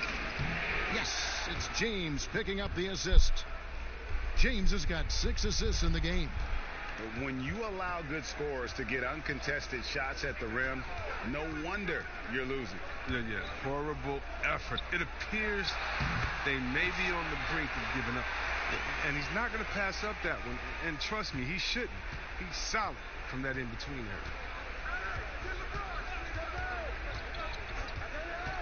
There's 1:54 left in the fourth quarter of this one. Westbrook with the bucket. Whether he's attacking the basket or squaring up from long range, Westbrook is always dangerous. Now, here's Clarkson. Here's Love. And the rebound goes to Howard. Howard's got rebound number 5 here tonight.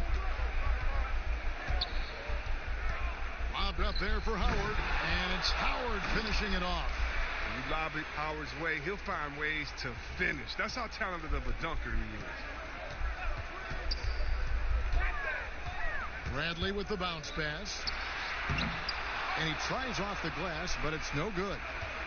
And here's Westbrook. He'll bring it up for the Lakers. 14 points, their largest lead in the game. Now the pass to Robertson. He kicks it to Westbrook. Just 5 to shoot. Green dishes to LeBron. Add basket number 6 to his stat sheet. He's now 6 for 10.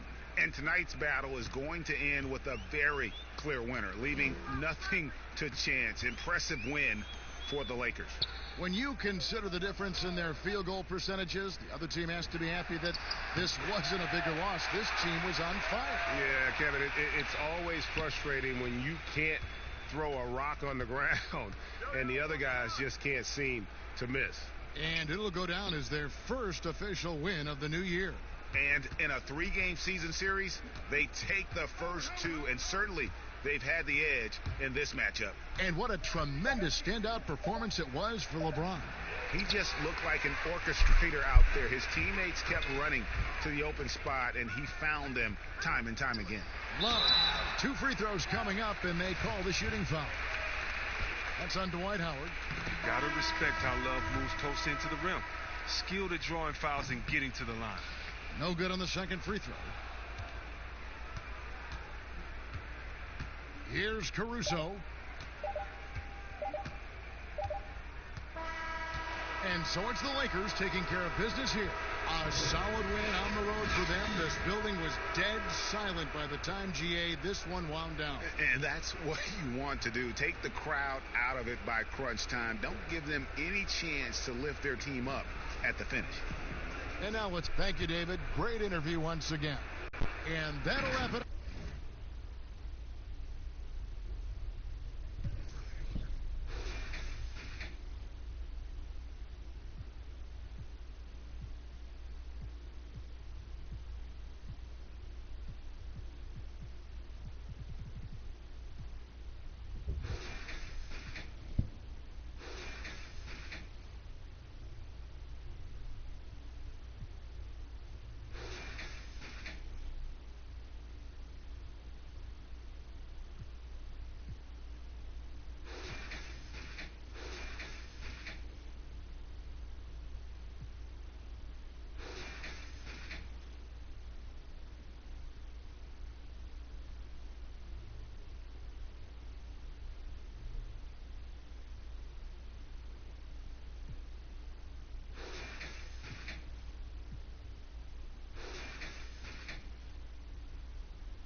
For both teams. Did you ever spend any time in the backcourt at any level when you were playing? No, I was a ball handling forward, Kevin, and it served me well, but I was not a guard. I was a forward that could dribble and pass fairly well. So you were ahead of your time, because that's all we see now in the NBA, right? Guards are not always bringing the ball up. Yeah, you know, somebody just mentioned that to me, Kevin, that I was maybe a tad ahead of my time back in the late 70s. Look at the 76ers starting group. Ben Simmons is out there with Hood. Then there's Jakob Poeltl. Then it's Porter. And it's Markkanen in at the 4 spot. And for Minnesota, We've got Gilgeous-Alexander. Towns is out there with Saric. Then it's Markelle Fultz. And it's Okogie in at the small forward. Here's Towns. And foul on the shot, so he'll get a chance at the line. And the last 2 years, Karl Anthony Towns getting a rap as a bad defender. Clark, you think that's fair to say? You know what, Kevin? I don't think it's as fair as it once was. He's not nearly the defensive liability he used to be. He's better defensively one-on-one, and I think he's improved in his ability to switch and rotate on smaller players. Outside Hood. High arcing shot. Doesn't go for him. And it's the Timberwolves taking it the other way. Their last meeting was in Philadelphia, where they were unable to fight off the 76ers. Yeah, and last time out, they sort of shot themselves in the foot with the foul trouble. That was what led to them having such an ugly scoreline. And Greg, the foul trouble was a big chunk of it. I mean, it's hard to mount a comeback when all your key guys, your main players, are watching from the bench. And we're about a minute and a half into the first quarter. Pass to Simmons.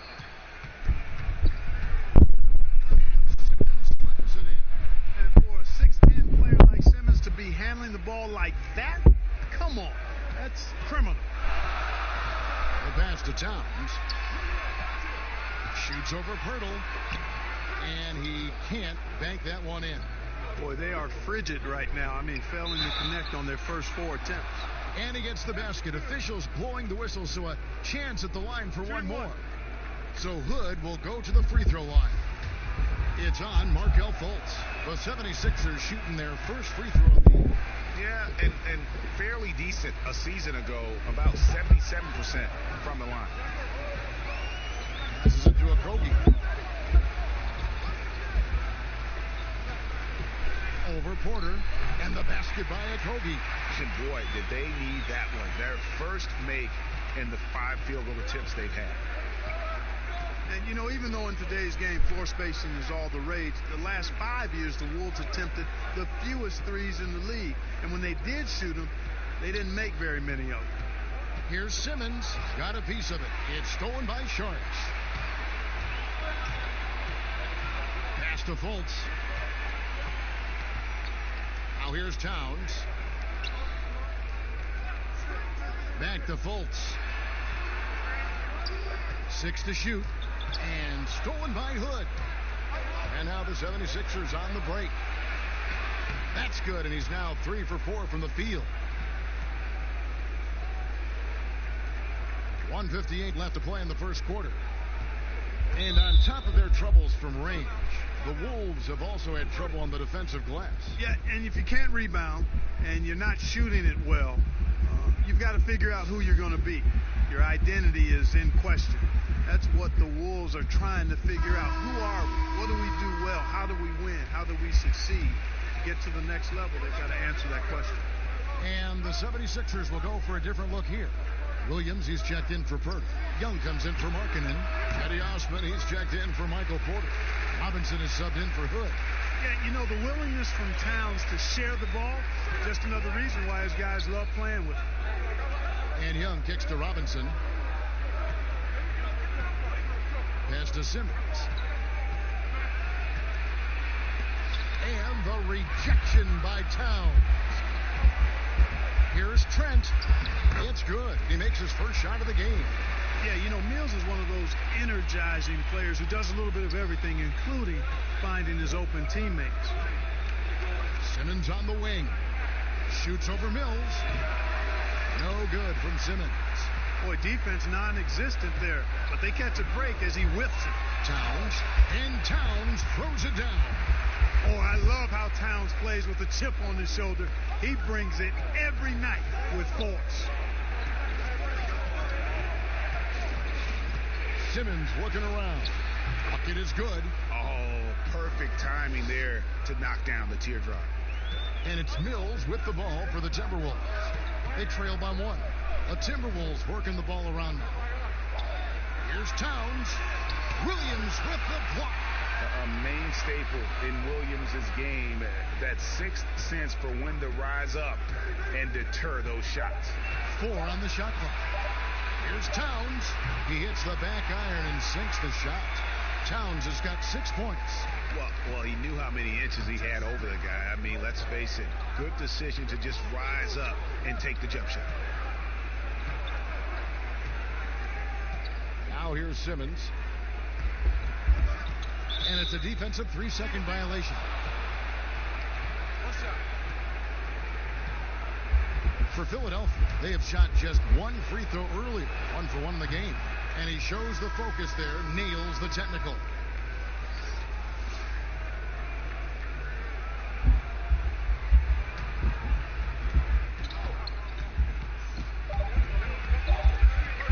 Second left, and that shot was up in time but doesn't go in. Tie game in Minnesota. Stay with us. All-star big man Karl Anthony Towns is hungry. I want to be the best player who ever played. And on his coaches, Greg and teammates love hearing that. And how can you not? I mean, that kind of drive is special. And with his tools and potential, hard to put a ceiling on just how good he can be. And it's been a pretty even game here after 1 quarter of play. And what do you guys think about Minnesota here in this one? Well, one way to generate more offense, pound the offensive glass. That was the difference in the first. Oh, there's no doubt about it, guys. Without those second chance points, this game would have had a much different feel to it. Taking a look at the 76ers. Young out there with Marjanovic. Then it's Robinson. Then there's Ben Simmons. And it's Osman in at the 3. And you look at how Towns is so effective on offense. And it's because he really has the entire package for a big man. Back to the basket, facing up, playing outside or in, off the bounce or on the catch. This guy can do it all. Minnesota in the lead. Out left to the wing. Here's Trent. Back to Trier. Now the pass to Towns. Lets the 3 fly. Here's Bryant. Good defensive work there by Young. You know, sometimes making it difficult for him to finish at the rim is all you can ask for from the defense. Outside, Simmons throws it down as the official calls the foul. It may be a 3-point play. That one is on Towns. Excellent concentration that time by the 6'10" Simmons. Very good at completing these chances despite the defense's best efforts. Here's what Philadelphia's going with right now. Lauri Markkanen's checked in for Young. Porter comes in for Jetty Osman. Rodney Hood subbed in for Robinson. And Greg, as you said, it's the skill level of Towns at his young age that is so incredible. Very capable 3-ball shooter, but he likes backing you down on the block as well. You step back and look at what he can do for a team, and there aren't really any holes in his game. And we've seen several lead changes tonight, neither team giving an inch. Yeah, and the lead has changed hands, and it just hasn't stayed in those hands very long when it's changed. Back and forth we go. Here's Marjanovic, and Marjanovic with the slam. 6 changes of the lead here. Yeah, both teams still kind of feeling their way through this game. Pass to Bryant. Here's Okogie.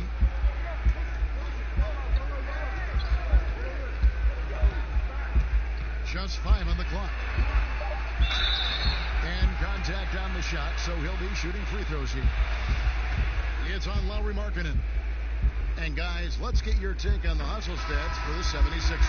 Well, in the first half of play, they're closing out aggressively, blocking shots, a key indicator of their activity on the defensive side. Another big aspect of their game tonight has been the fast break, transition opportunities. They're really keeping it up tempo so far. Robert Williams, he's checked in for Marjanovic.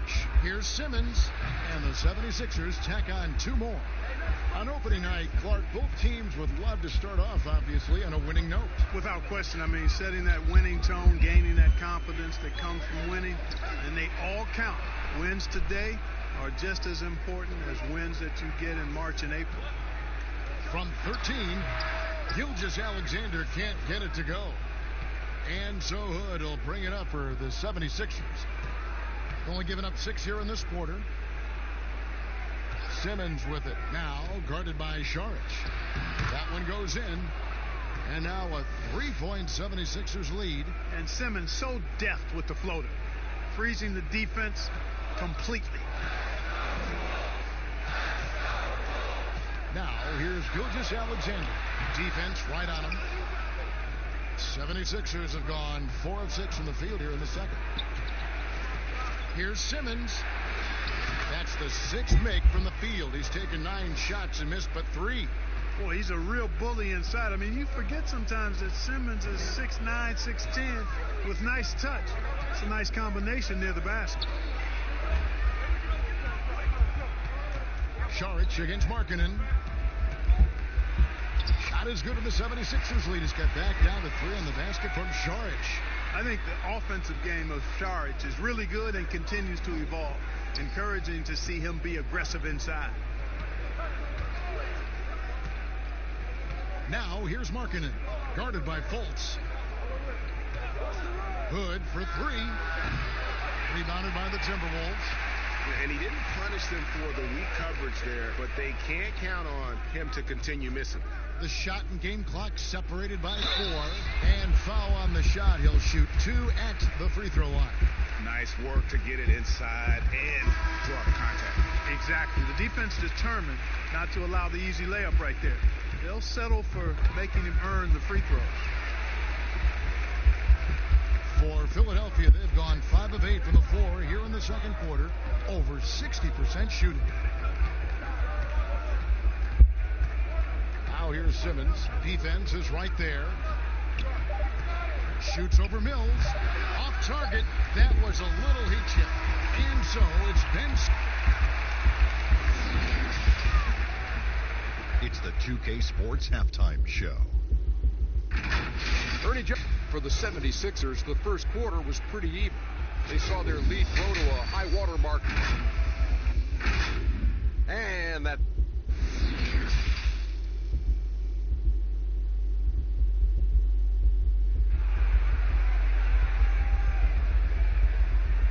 And in that first half, we saw a pretty tight battle. We'll soon find out what sort of adjustments were discussed during the half. Ben Simmons really making a difference here. Man, he's been running wild on him through that first half. Absolute dynamite on offense. And you know what? I'll be interested to see just how much he's got left in the tank. That first half had to take a lot out of him. Gilgeous-Alexander out there with Markelle Fultz. Then it's Dario Saric. Then there's Towns. And it's Okogie in at the small forward position. So that's the Timberwolves 5. Trains the three-pointer. And the young Timberwolves head coach, Ryan Saunders, son of former Minnesota coach Flip Saunders, about as great of a pedigree you could ask for as a young coach. Well, guys, you've heard me talk about the DNA when it relates to players. It's the same with coaches. I mean, Ryan has grown up seeing his dad coach at a high level, the late Flip Saunders, one of our favorites in the business. He spent his whole life around basketball, so he has a great way with players and a real good understanding of the game, to a modern-day approach for a young coach. And a wide-open look for Porter. Another 3 for Philadelphia.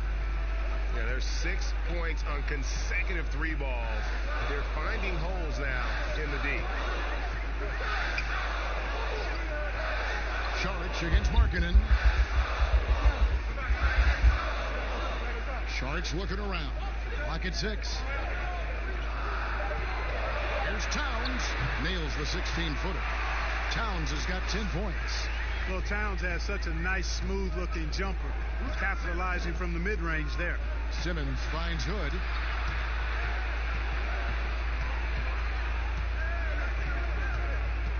Back to Simmons. Scores the bucket. He's 7 for 11 and continues to look good.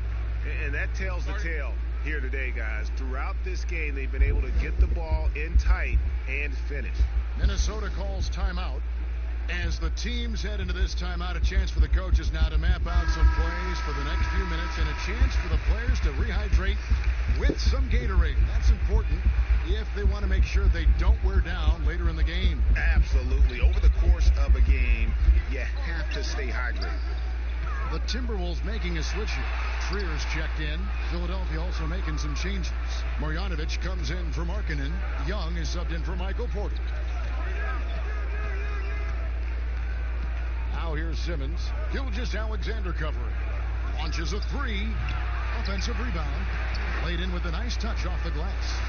Marjanovic has got the lead up to 9 now for the 76ers. The Timberwolves have gone 1 of 3 since starting the second half. Gilgeous-Alexander surveying the D, and it's blocked by Simmons. Yeah, with great recognition, awareness, and body control, Simmons can get up for blocks. And another miss. Oof, he's having a really ugly game. Yeah, about as ugly as you can have, you're right. And of the last 6 baskets, 5 have come on the interior. This is just smash mouth, physical basketball, guys. Here's Trier, defended by Young. And off target that time from Trier. And he did everything he could to make that shot as difficult as possible. And you know what, guys? That will pump him up because he takes a ton of pride in what he does on defense. Gilgeous-Alexander with the steal. Doesn't go that time. Simmons with the defensive effort. In the third quarter with just over 3.5 minutes off the clock. Outside Hood, the three. Here's Marjanovic. 2 free throws coming up, and they call the shooting foul. And let's check out stats for Karl Anthony Towns. Coming off a terrific season, he averaged 24 per clip, 12 rebounds, and 3 assists. And you can't downplay the importance of good size off the bench. Space invader, a big guy who simply holds his ground and makes opponents work around him. That's good stuff. Here's what Philadelphia's going with right now. Robert Williams is checked in for Perk. Osman comes in for Young. Robinson is subbed in for Rodney Hood. Back to Trier. Shot clock at 6. Towns, the pass to Trier. To end the run. No good that time. And the 76ers go the other way with it. Next up will be a home game matched up against the Pacers. And that's the first game in a string of 3 straight at home. And now the Timberwolves on the break. And blocked. That one goes careening off the glass. Here's Simmons. 15 points in the game. Marjanovic passes to Osman. Puts up a 3. Hits the three-point foul. And the 76ers lead by 13. Not shy from outside. There's no doubt about that. Spreading the floor and getting them up. Love the mentality there, I tell you. I know I've never coached, but, man, playing to win and being aggressive even with the lead as opposed to being safe and going into prevent offense, I'll take the former all day long. Play to win. But tried by Simmons. Makes it off the glass. Simmons got 17. When he's sprinting down the court like that to the basket, Simmons is virtually impossible to stop. And so it's Philadelphia. 13 points up at the end of the period. Their defense has been active and effective.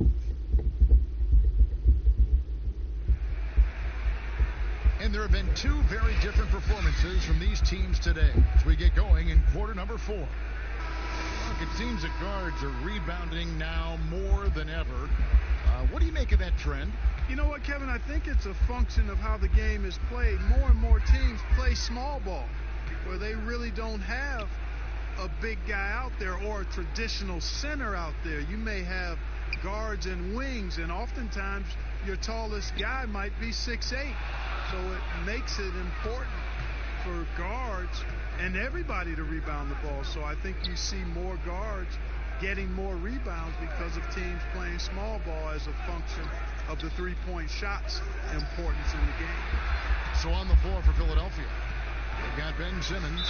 Ollie Markkanen is out there with Porter. Then it's Williams. And it's Osman in at the 2. And there's been some turnover in the Philly front office, but through it all, some bold moves. Yeah, I'd agree with that, guys. First, the process, and we heard a lot about that as they were stockpiling draft picks and losing a lot of games. It was maybe the most drastic rebuild in NBA history, at least as I can recall. Then new leadership in Elton Brand, who's done an outstanding job, pushing all their chips into the middle to go for it. Great credit to him for not sitting back. In both cases, a plan and a direction, and that's what you want from your organization. First free throw is good. And I'll tell you who I feel for. The Wolves fans. One playoff appearance in the last 15 years. Yeah, and they've had some exciting talent in Minnesota, guys, but they've done very little winning with that talent. I think the good news, though, and you want to spin it positively, they still have that talent, and a lot of the talent is young. A big X factor for the Sixers, I think, will be the development of Ben Simmons' jump shot. He's got to become at least a threat as a perimeter shooter if they're going to have a chance to win it all. Here's Simmons. Williams trying to break free. Good again. He's on tonight. 9 for 13 shooting. What touch from the Australian native, Ben Simmons. I mean, he's so good at staying under control even when facing physical contact. Left side, Porter. And he'll shoot free throws here. Clearly fouled on that shot that time. The whistle blowing. And Minnesota gets called for the foul. And especially in the playoffs where teams really scheme for you, Simmons shooting can be a real problem for the Sixers. It's a major liability, guys. There's no denying it. For all of his wonderful ability and versatility, the fact that it's basically 4 on 5 when they're on offense with him on the floor is a problem in the playoffs. And you said it. When teams can lock into you, they're going to make you do what you're uncomfortable doing. Here's Towns. He can't get that one to fall. Nice D from Williams.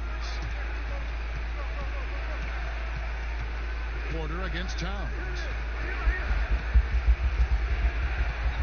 Outside, Simmons.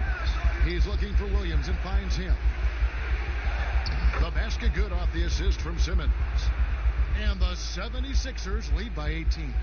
Well, Simmons has what I call see-ahead vision. I mean, he sees a play ahead, and he's a great passer.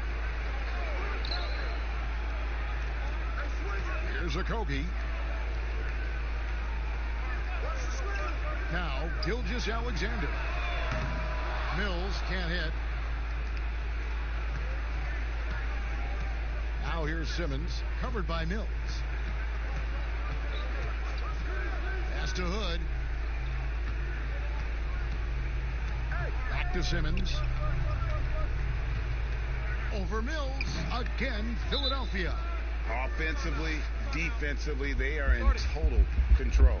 And don't leave out the coaching staff here now. I mean, their game plan has been perfect. Minnesota calls timeout. Clark, you look at Ben Simmons. Is he the best Australian-born player ever? Well, you got to remember now, Kevin, and you would know this from your research, Kyrie Irving was actually born in Australia, lived there for a couple of years, and still has dual citizenship. So I'll leave that one to the fans to debate. Irving or Simmons as the best from Australia. Sharch checked in for Minnesota. Fultz comes in for Patty Mills. Now, here's Gilgeous-Alexander. Goodbye, Hood. Sinks the triple. And that's 15 points for Karl Anthony Towns.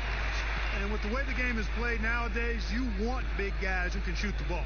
Towns with the pure stroke from behind the arc, cash money. Now, here's Hood. He's tightly guarded. And now the Timberwolves on the break. Gilgeous-Alexander's got the ball. They get a bet.